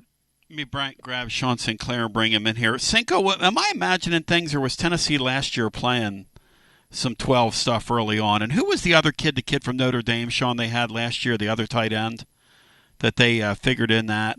I just continue to have brain lock. That was Holden Stays. Holden Stays. Go ahead, Cinco. Jump in here with Coach Watson Brown. Presented by our friends at Simpson's Meats, an absolute tradition that began on the family farm, Ladies and Germs, back in 1888. The great Jim Simpson. I shout him out.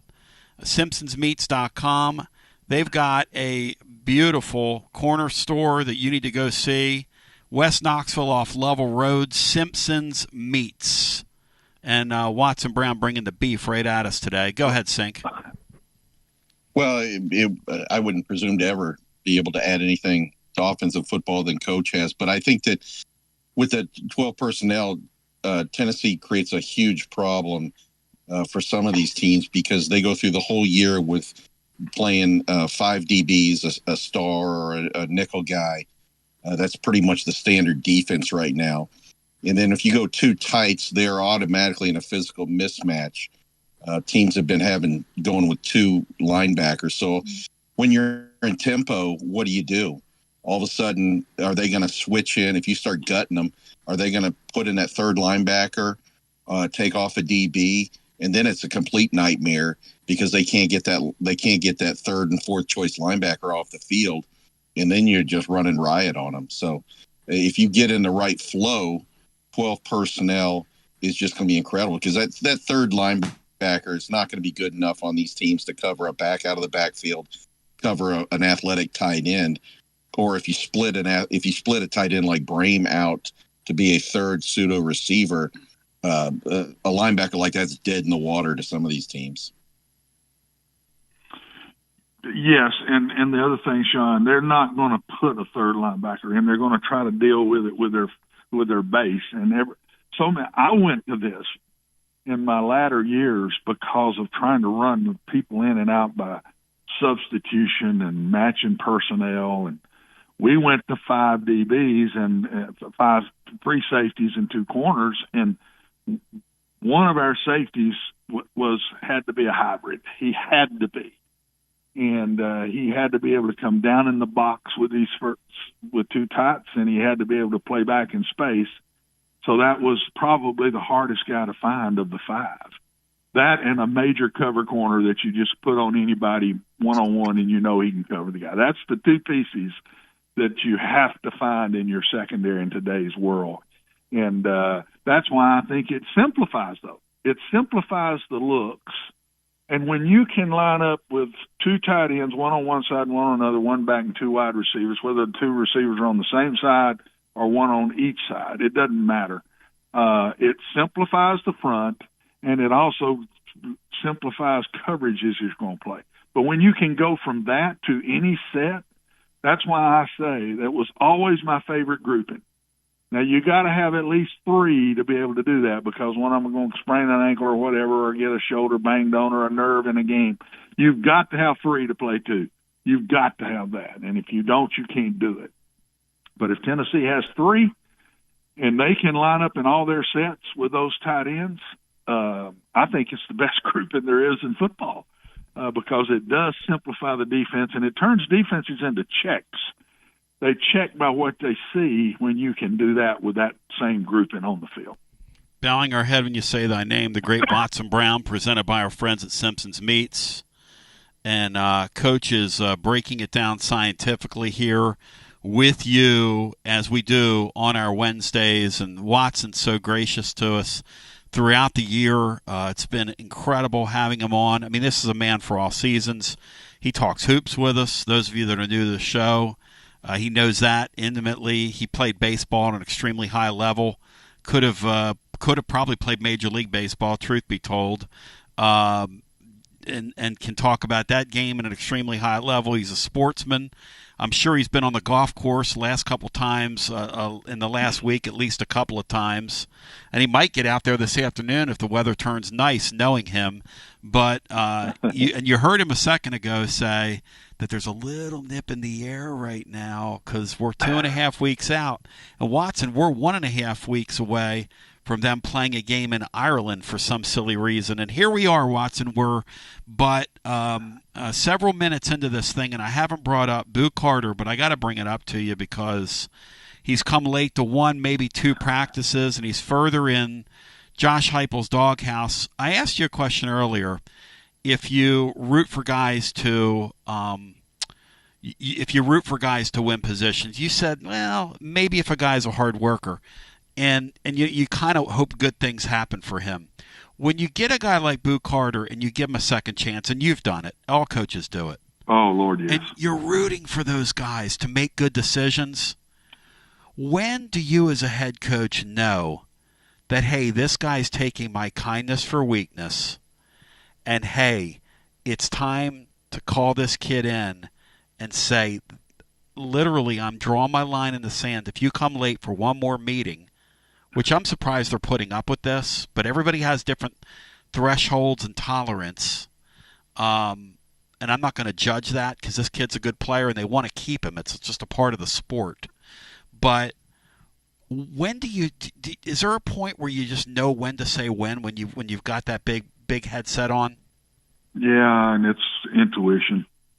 You just feel it, I'd say it's in the deep fourth quarter right now. I can vividly remember many kids like this, many, through my 40-something years and 32 as a head coach. And you always, not every year, but you have them. and Tony, every kid is different, and that's why you can't coach them all the same. Your discipline nearly has to be the same, but you don't coach them all the same. And I mean, some come from backgrounds that are my favorite thing when I speak still to this day is we're all victims of our environment and the way you were raised and what you came up, and we deal with that in college, and you hope to be able to turn some of them around and teach them the ways of the world and give them that chance. And I think they're doing that with Boone. Everybody says he's blowing smoke. If he's a good player, we'll keep him. No, I've had bad players that made mistakes. And I knew if I let them go, I know what they were going back to. And I said, I'm going to give him another shot here because he needs to stay with us. He needs to be here and grow through this. And so who knows? That's why I'll never get on a coach. I'll never, when I don't know the insides of what all goes on, I'll never get on one, because I'm sure I've kept some where our fans have said, what the hell is he doing?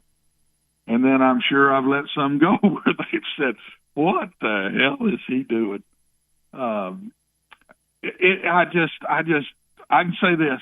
Once you get one like this and you know he needs to stay with you and you know he can help your team, you pray. That's what you do. Please do everything right. Just grow up here with me and do everything right. And then when he don't, you just want to throw up. You just want to throw up. So there is a human piece to this, whether people know it or not, but there is. And if you're a good football coach, there's a human piece to this. And you got to do what's best for your team. You got to do what's best for the structure of your team. All of that's right. But there's also a piece where I've had many where I say, I need him to stay here, because if he don't, we'll find him on the street dead somewhere or something. I've had something like that I felt about. Oh yeah. And so I'm not trying to take away from what it is. I'm just giving the other side of this a little bit. Here's a great example. I had a kid, I won't say what team or where. I had a kid that was with us. He grew up in a bad place. We signed him late. I had just gone to the university. We didn't have many to give, and recruiting was over. This was in the spring, and this kid pops up, and we bring him in. 2 days in, he steals something. And I could have sent him home right on the spot. I didn't. I disciplined him. He didn't play a little bit. He's a freshman.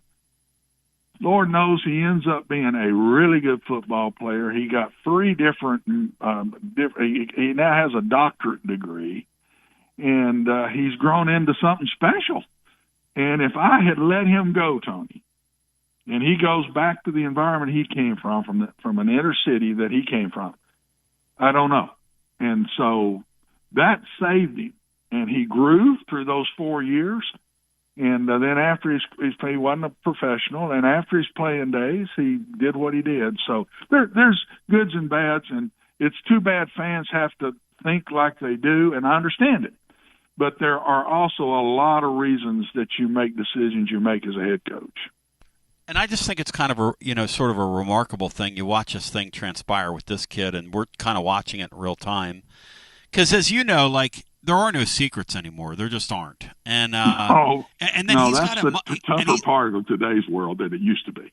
And he's got a mother on social media that's freaking out, the other night out of nowhere, and everybody's wondering what's going on, which is sort of what tripped people to it and going, what is she responding to? And she's responding to the fact that he's further in the doghouse. So you've got this distraction out here, created by a family member, and she loves him. But, the last thing she needs to be is on social media. But, hey, whatever.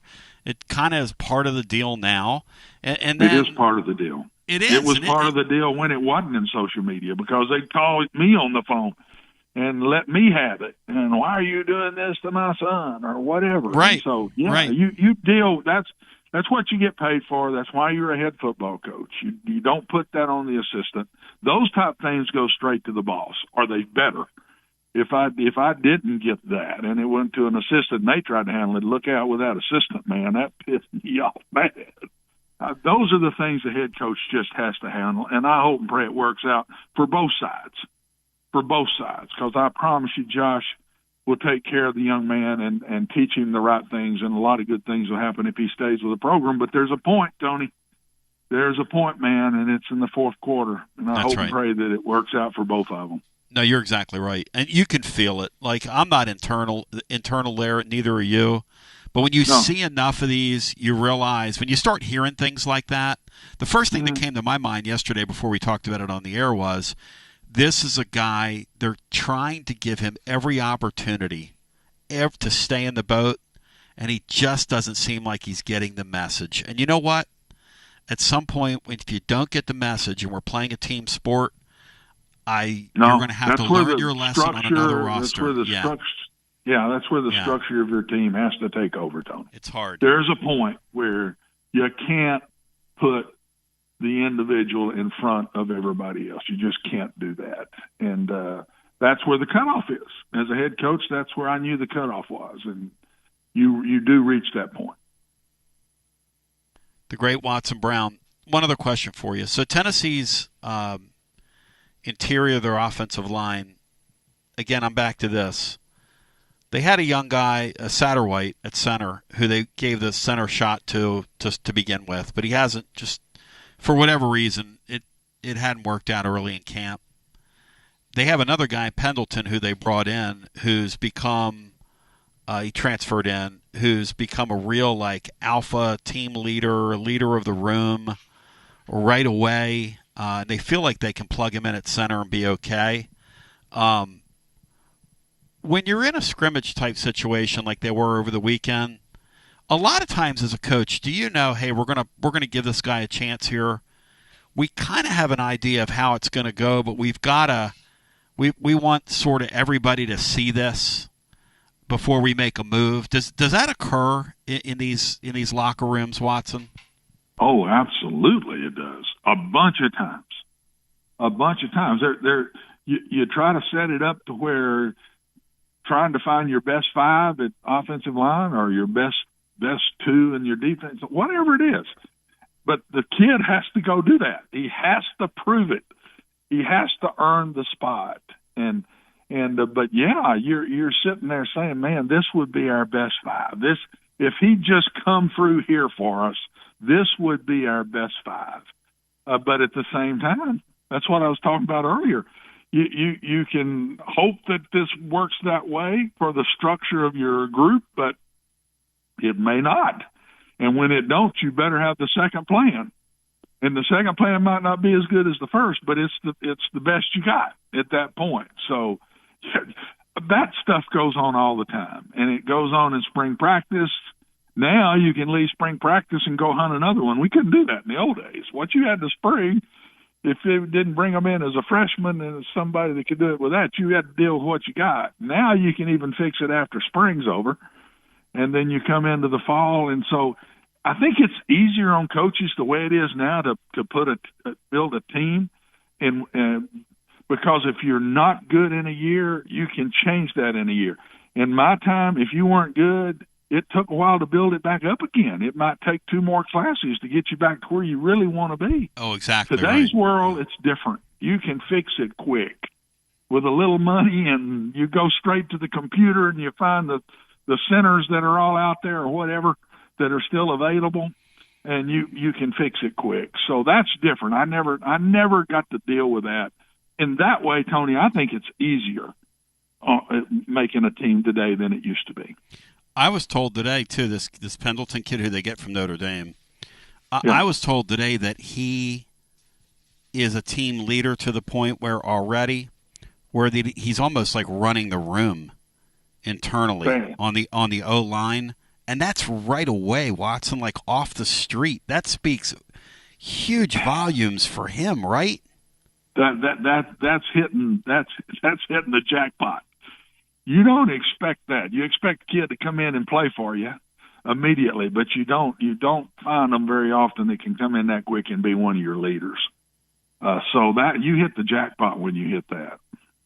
It's pretty interesting camp Tennessee's had so far. They're not alone. Just kind of surveying what's going on in the SEC. Oklahoma's got their wide receiving core they paid for. They're all beat up. Their quarterback play, Mateer, over the weekend was kind of a mess. Their star running back they brought in has been kind of beat up, sort of similar to what happened to him last year. And they don't have a schedule that's going to be afford them the opportunity to grow into the season like Tennessee does. They've got a schedule where they got Michigan in week 2, and then the fun begins for them. I don't know if you've caught it, but there's like a rumor out there, God knows what it is, but the Mateer kid has had to come out and deny that he gambled on sports when he was at Washington State as a freshman and a game that was taking place in their league, but apparently it was his account that the money was bet from. Look, it's a total no-no in college sports. Yep. When you read the rules for these kids to bet on anything, college or pro, that the NCAA offers, which is basically most sports that legal action's offered on. You as somebody who is a coach and an AD, the modern era we're living in, okay? Everybody, like Sean Sinclair was saying in the first hour, everybody has a phone. These kids don't have developed brains yet. I'm not making excuses up for them. But 18 to 22-year-old kids, a lot of us as parents just want our kids to live to be 25 so they have a good shot at a long life, because you do so many stupid things when you're a young kid. And God only knows that's an absolute truth. So how concerned are you, as somebody who coached and as an AD, of the number of these athletes that are kind of playing around in the gambling space? I would say, Tony, that if there was all the different things kids could get into, I would say that gambling would have been my top scare. It would have been my top scare, because that's instant issue. I mean, instant issue. So yeah, that's not a good one. That is not a good one. And the other thing you just mentioned, all around the SEC, everybody always says, well, the luck of the bounce of the ball is what you need. No, the luck of staying healthy is the most luck you can have in a season. It is the most luck you can have, is that your team finds a way to play every week, that 95% of them play every week for you. And when you're having that in camp, that makes the camp tough, man, because now, is he going to be ready even for the first game? Do I got to get this young kid ready to go? When do I let him come back? If he's 75%, am I giving him the reps in this last 10 days? Or I better give them to the young one, because if I take the reps away from him and then this kid don't play, this young one sure ain't going to be ready to play. But so much of that happens. You've just nailed the things that keep you up at night. I'm going to tell you, when that phone rang at night past 11 o'clock or so, I would throw up, because I knew it wasn't good news. Something has gone down with some kid or something. And so those are things that the fan just does not understand the head coach deals with. And when you got 120-something on your team, it can happen more than you think. Watson Brown, you're a gentleman, a scholar. Watch your mail, brother. Another package is coming from our friends at Simpson's Meats. Oh, so gracious. Get ready for the football season, my brother. All I can tell you, Tony, yes, they cannot eat one steak. They cannot eat one hamburger. They're going to have to go back. That's all I can tell you. Again, that's what I did, and I can't wait till it comes again, because I'm telling you, there is a difference. My main man right there, Watson Brown. Thank you, my friend. Great talking to you. Love you guys. Enjoy it. Thank you. The great Watson Brown, presented by our friends at Simpson's Meats. SimpsonsMeats.com, a beef brand built on quality. Listen, you can go to the grocery store and get, I'm sure, fine product there, no doubt. You go to Simpson's Meats, you're in another world. When you're ready to treat yourself and you're ready to treat somebody, when I'm ready to treat Watson Brown, steaks, burger, sausages, roast chicken. The meat is from farms that are on pasture, on purpose, and that's a family tradition that began in 1888, and this stuff is clean as a whistle. Steaks, burgers, sausages, roast chicken. And then at their local butcher shop, they've got a local variety offerings like milk, honey, jam, eggs, and so much more. The best of your Tennessee community If you want to buy in bulk, they also have half and quarter cows available. And remember, great gift boxes and gift ideas available, and they can help you. Sam Bruce and the gang there will take incredible care of you. Ship premium meats anywhere at simpsonsmeats.com. They've got a store off Level Road as well in West Knoxville. We come back. Watson Brown was incredible.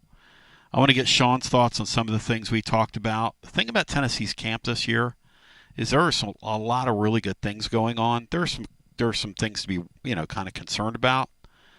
And everybody wants to make everything about a quarterback. I can't lie to you. I'm just not going to lie to you about the quarterback situation. It's been a little uneven so far through camp. But we knew it was going to be a work in progress. And again, I'm not a smoke blower. It's just not where I come from. It's just not who I am.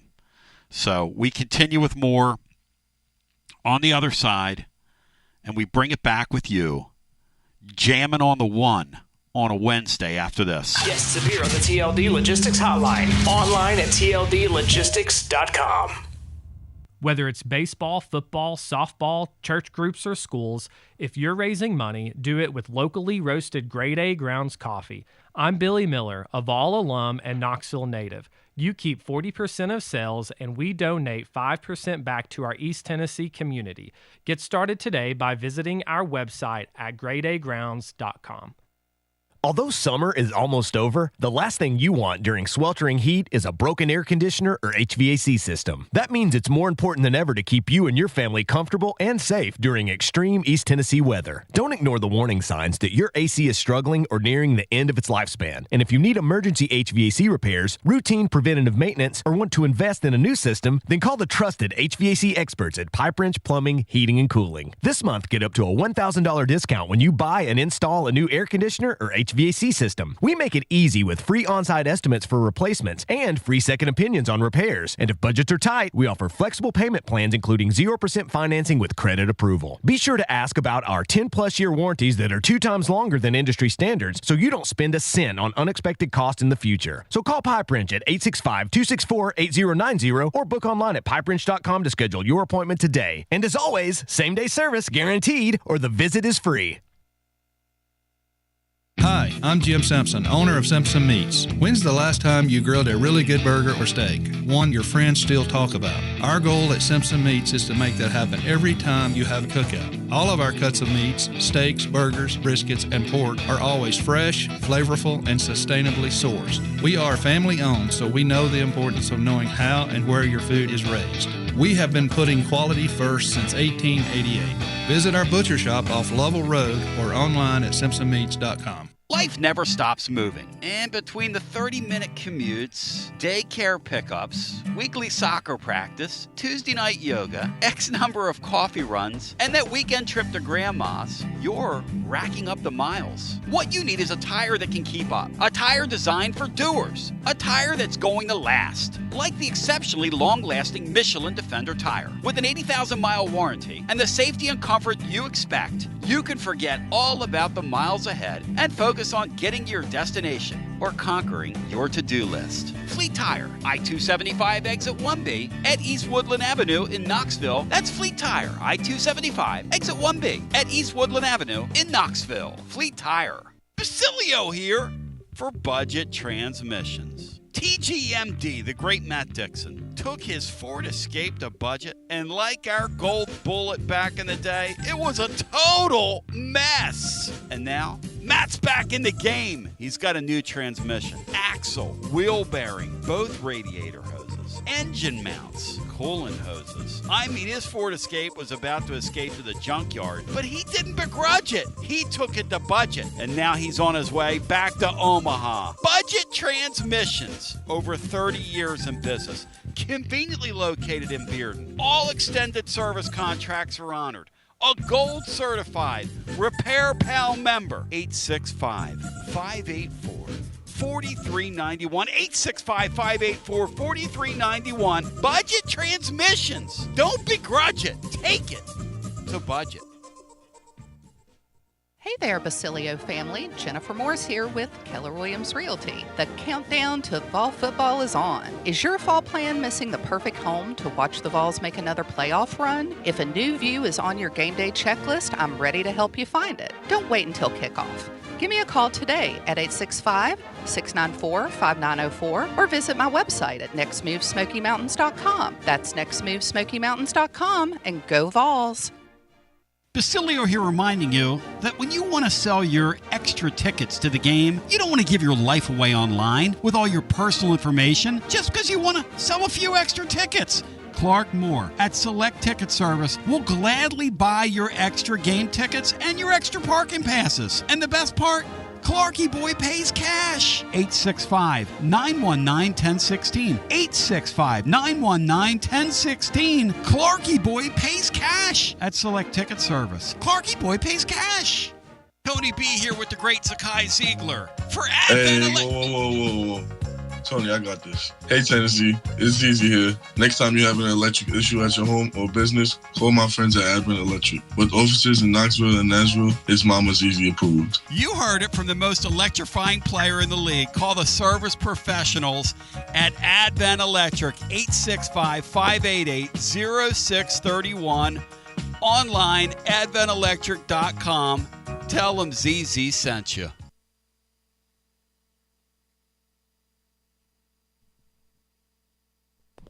Tony B back with you, 865-200-5402 on the numero dos, as we welcome you back. And we've got about 10 to play, so let's, without further ado, jump back to our phones. Cinco, any thoughts on some of the stuff that Watson talked about? Any leftover remnants or anything you want to add to the conversation here before we go back to it? Well, I think that I totally agree with him that it'll be Joey Aguilar under center to start things off, barring any injury to him. I think he brings you the safest option. He's experienced. He's been there, done that. Questionable whether he's been and done that at a high level, but at least he seems to have more on tape than everybody else. I get the hype with George.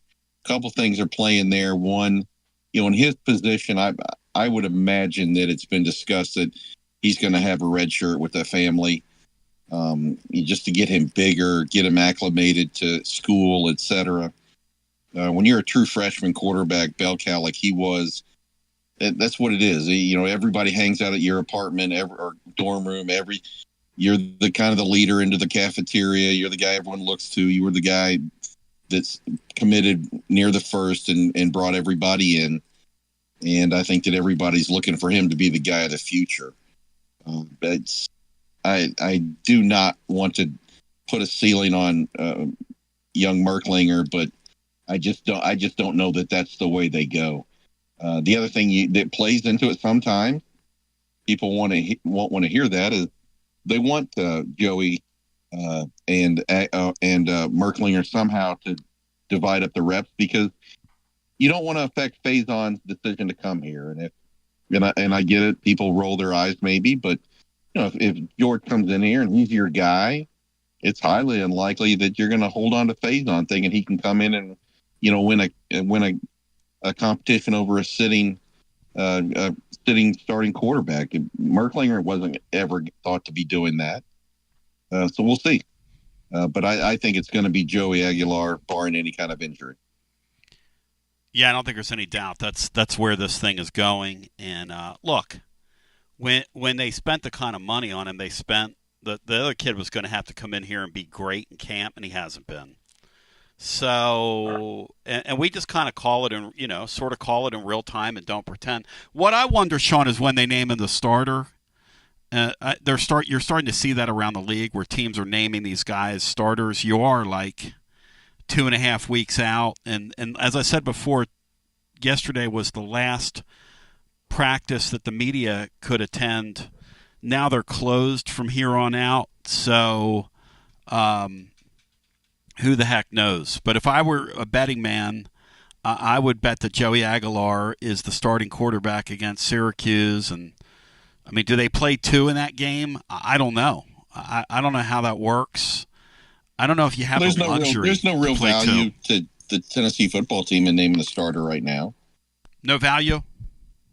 I don't see it. Why? I mean, the players on the field know. They can say they share reps, and a lot of times they do simply in routes versus air or when they're doing their individual workouts. But the players already know. There's no reason to make a proclamation or anything. It's not going to.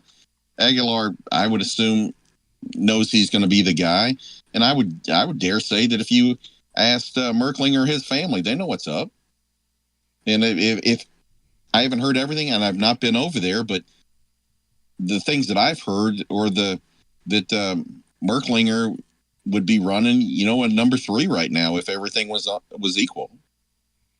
I think that's probably inaccurate. I think that would be an accurate depiction of the camp that's unfolded so far.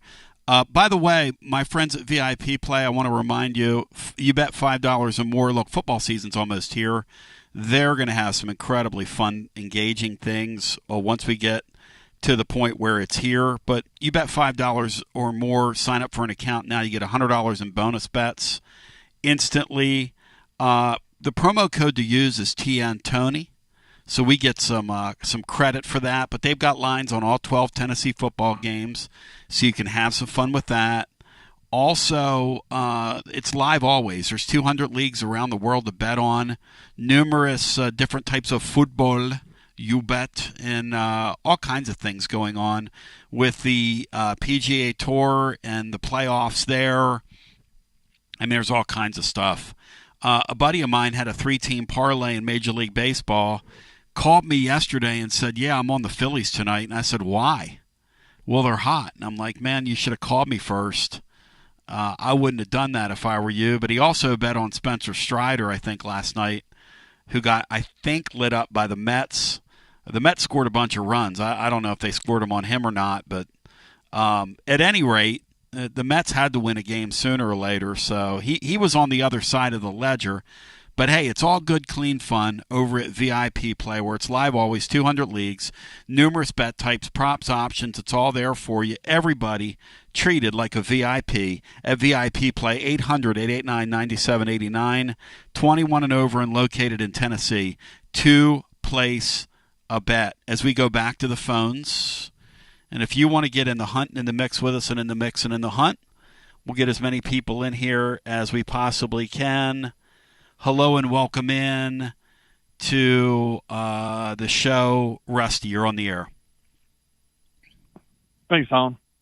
Hey, buddy.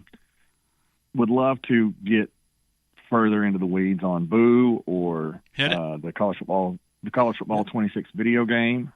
But you know what? I think today would be a good day. The great Josh Pate in his college football show, he released his preseason JP poll last night, which his poll is a ratings, not a rankings. It's basically a Vegas type thing where it's based strictly on teams on a neutral field, who would be favored, ranking them 1 through like 130, however many there are.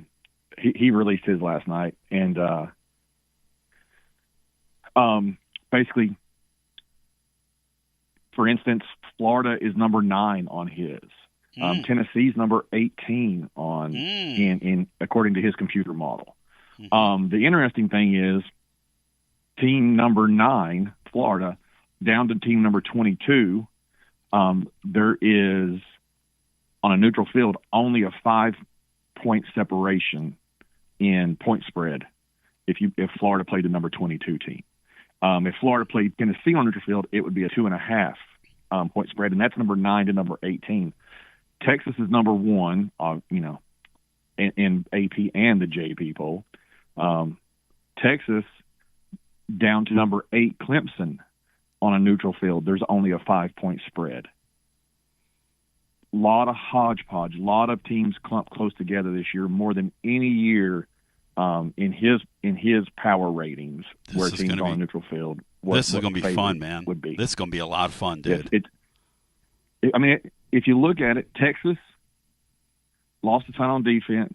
They've recruited like madmen, but they're putting out Arch Manning at quarterback. And how's he going to perform in a football game that matters whenever he's not just being called to come in for one play and run a quarterback sweep? How's he going to operate when it's a close ball game and he's got to drop back and make great decisions and great throws against a high-level defense? Ohio State, they think that young quarterback's going to be their guy. They lost a ton of guys on defense.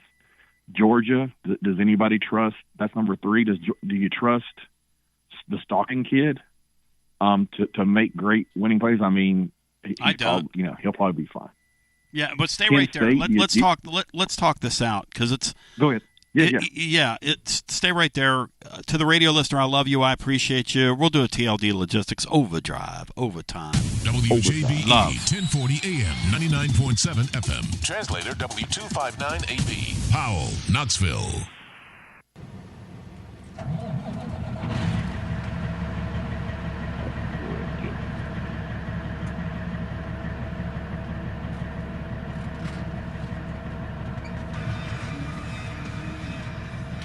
It's TLD Logistics Overdrive Overtime, presented by TLD Logistics.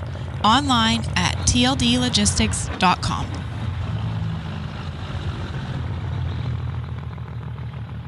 And now let's go to the guys with today's edition of TLD Logistics Overdrive Overtime. TB back with you. Yeah, Rusty, you know what's interesting about that? Because we were talking about this yesterday. The way we feel that these seasons are going to go is so schedule dependent. And Tennessee has a schedule where they can grow into the year, right? They just do. But I was trying to say with Matt Dixon yesterday, Florida has a better football team than we do. They just do. I mean, it's not a shame to admit that. But their schedule, they got zero chance against that schedule. Zero chance. That quarterback has to stay 100% healthy. I would love the next time.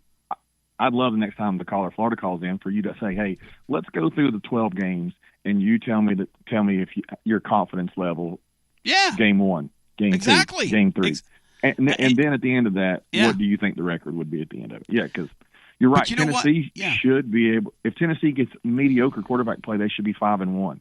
Right. And a mature football team by that time. Right. And then you get a chance to get a run at it. And Florida would never have that chance. If Florida had our schedule, it'd be the same thing. They would roll through the early portion of the schedule. If Florida had our schedule, I would give them a real shot at 11-1, 10-2. I agree with that. Yeah. But that's the sport we live in. If we had Indiana's schedule, I'd give us a real chance at 11-1. Well, the modern era, Sean, these schedules in these big leagues, because you can kind of hide in plain sight in these big leagues now, depending on the schedule that you get. But the other thing is, I do think these teams lay right on top of the other, one on top of the other. Sean, what'll be really interesting to me is, and you're a big recruitnet guy, the teams with the talent generally are the ones that are going to be there at the end of the year. But Rusty's right. You get a problem at quarterback, and we've seen it in the past. You know, people want to say what they want to say about that Howard kid last year. Ohio State does not have the season they have if that kid doesn't grow into that position as the year goes along. That was a great pickup for them out of the portal, that Howard kid last year. He really was, and it turned out well for them. I'm looking at, as Rusty says, I'm looking at Florida's schedule now, and I mean, LIU, I don't even know who that is. Florida, then South Florida is going to be a deal. Yeah. I'm not saying they're going to win that game, but that's going to be a deal. They can make the playoffs. But then they go to LSU. Right. They go to Miami. Goodbye. They host Texas. Oh. Then right after that they get at A&M. Mississippi State probably won't put up much of a fight. Georgia, Kentucky, again, maybe not much of a fight. But then Ole Miss, Tennessee, and then at the end of the year, Florida State. Who knows what's going to happen? But the big issue there is, when do you get a break? I mean, when do you this amount of beating? You take A&M. I don't know if they're going to be great, but they're going to hit you. Mississippi State the week after, Going to hit you. You played Texas A&M, then Mississippi State. I don't want to play Mississippi State third week of getting beat on.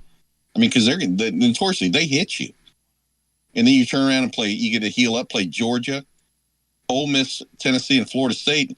There's just, I mean, in one game you're not going to be hot. One game somebody's going to be off. One day you're not going to get the calls, and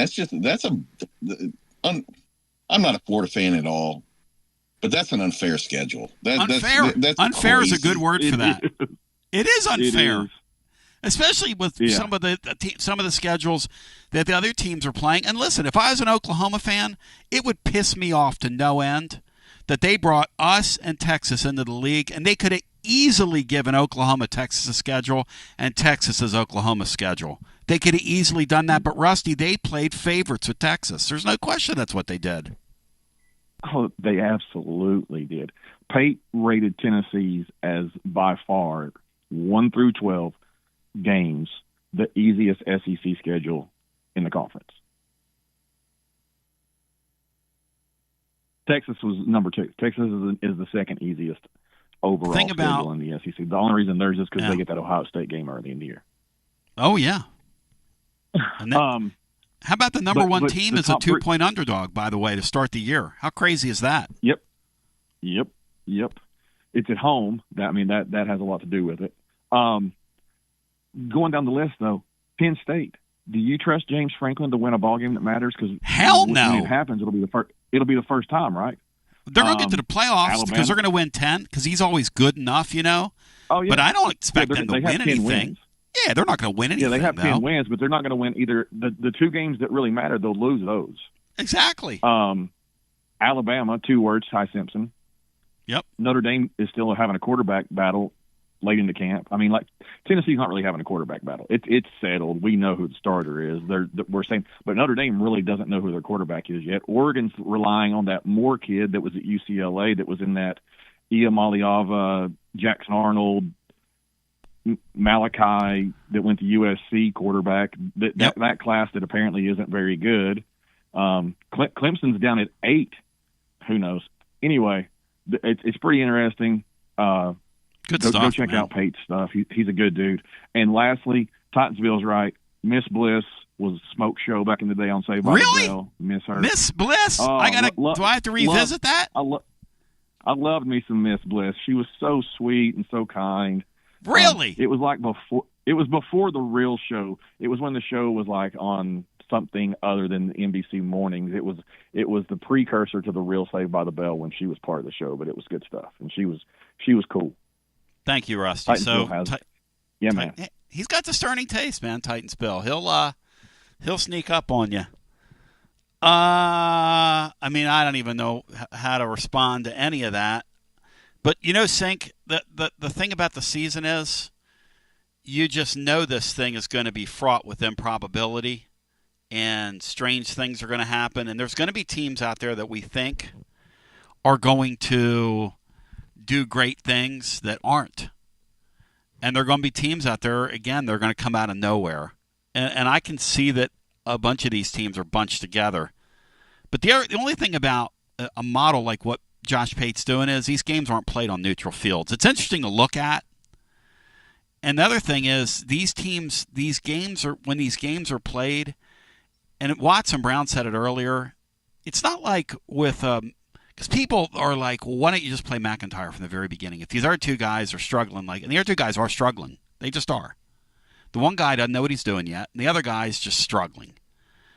But you're not going to play McIntyre because it's the accumulation of what happens to a kid that gets hit like that that's not ready to get hit.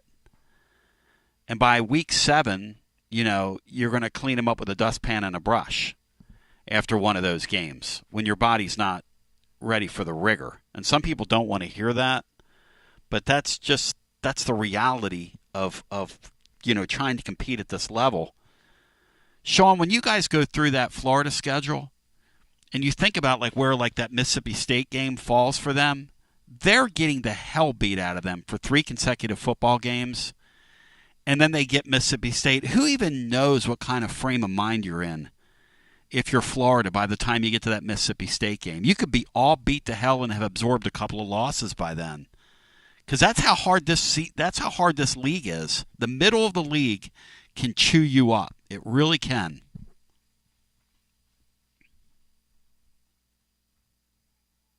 So that's kind of where we are. Any final thoughts from anybody on the way out here? Because it's been a most interesting day. Yeah, turn around, don't drown. All right. Cinco, any final thoughts? Cinco's muted. I don't know. He's there. Yeah, Cinco's he's hiding in plain sight. Kind of like what we can do in an 18-team league or 16-team league. Just hide out there. Hide out there. One final thought for you. This comes from over at the University of Tennessee, and this is something for Nega Dave. Alex Bermuda Schwartz over at the University of Tennessee, SID to the stars when it comes to basketball, says the following. Tennessee Hoops is 11-10 in AP Top 25 matchups under Rick Barnes. The Volunteers were 4-7 in such contests before his arrival. That can't be right. Top 25 matchups. What does that even mean? Barnes has as many AP wins. Top 10 matchups. They're 11-10 in AP Top 10 matchups under Rick Barnes. Before he got there, Tennessee was 4-7 in those games. He has as many wins in AP Top 10 showdowns. In other words, when both teams are in the top 10 at Tennessee, as the program had games of that magnitude prior to his hire. Is that any good? Oh. Is that any good? It's official. They are switching back to Adidas. Tennessee is. First reported by Chris Lowe. Oh, my gosh. Cue the meltdown. Cinco, are you melting down over that? Over who the supplier is? Cinco. Will you melt down over that, Sean? It is what it is. I've got to run here in a minute, but I would have stayed Nike. I've made it a point since this came out several months ago that I've asked about everybody that would come in, and I'm talking about youngsters, college kids, high school kids, etc. You cared. Now, none of these people were going to be NIL beneficiaries, so I guess that would sway you. I did not have one person, either a boy or girl, young man, young woman, what have you, that said they preferred Adidas. Not one. In fact, the vast majority of them were like Nike, of course. So I don't know. Who knows? What I'm being told is they're going to make Tennessee. Yeah, see you, buddy. What I'm being told is they're going to make Tennessee a signature school, really lift the Vols up. That's how they're going to sell it to you.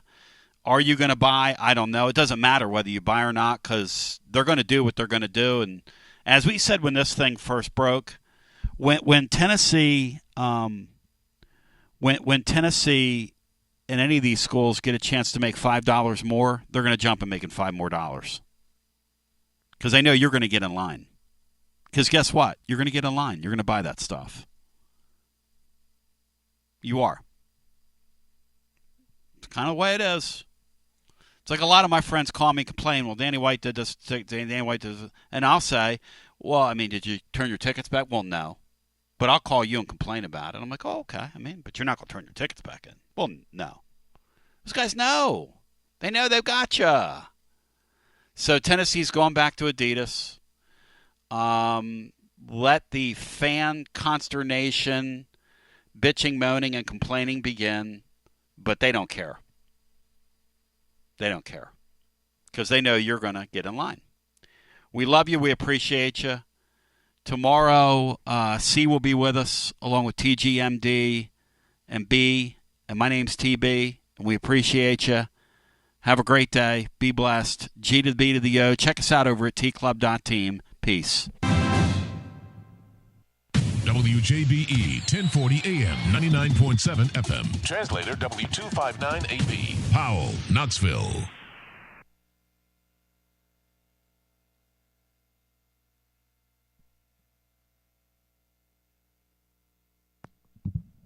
So, you know, this today on the program, I had a great topic, and we're going to talk about it. because it's fun. It's something that Matt and I have discussed down through the years. So welcome you to the Tuesday edition. But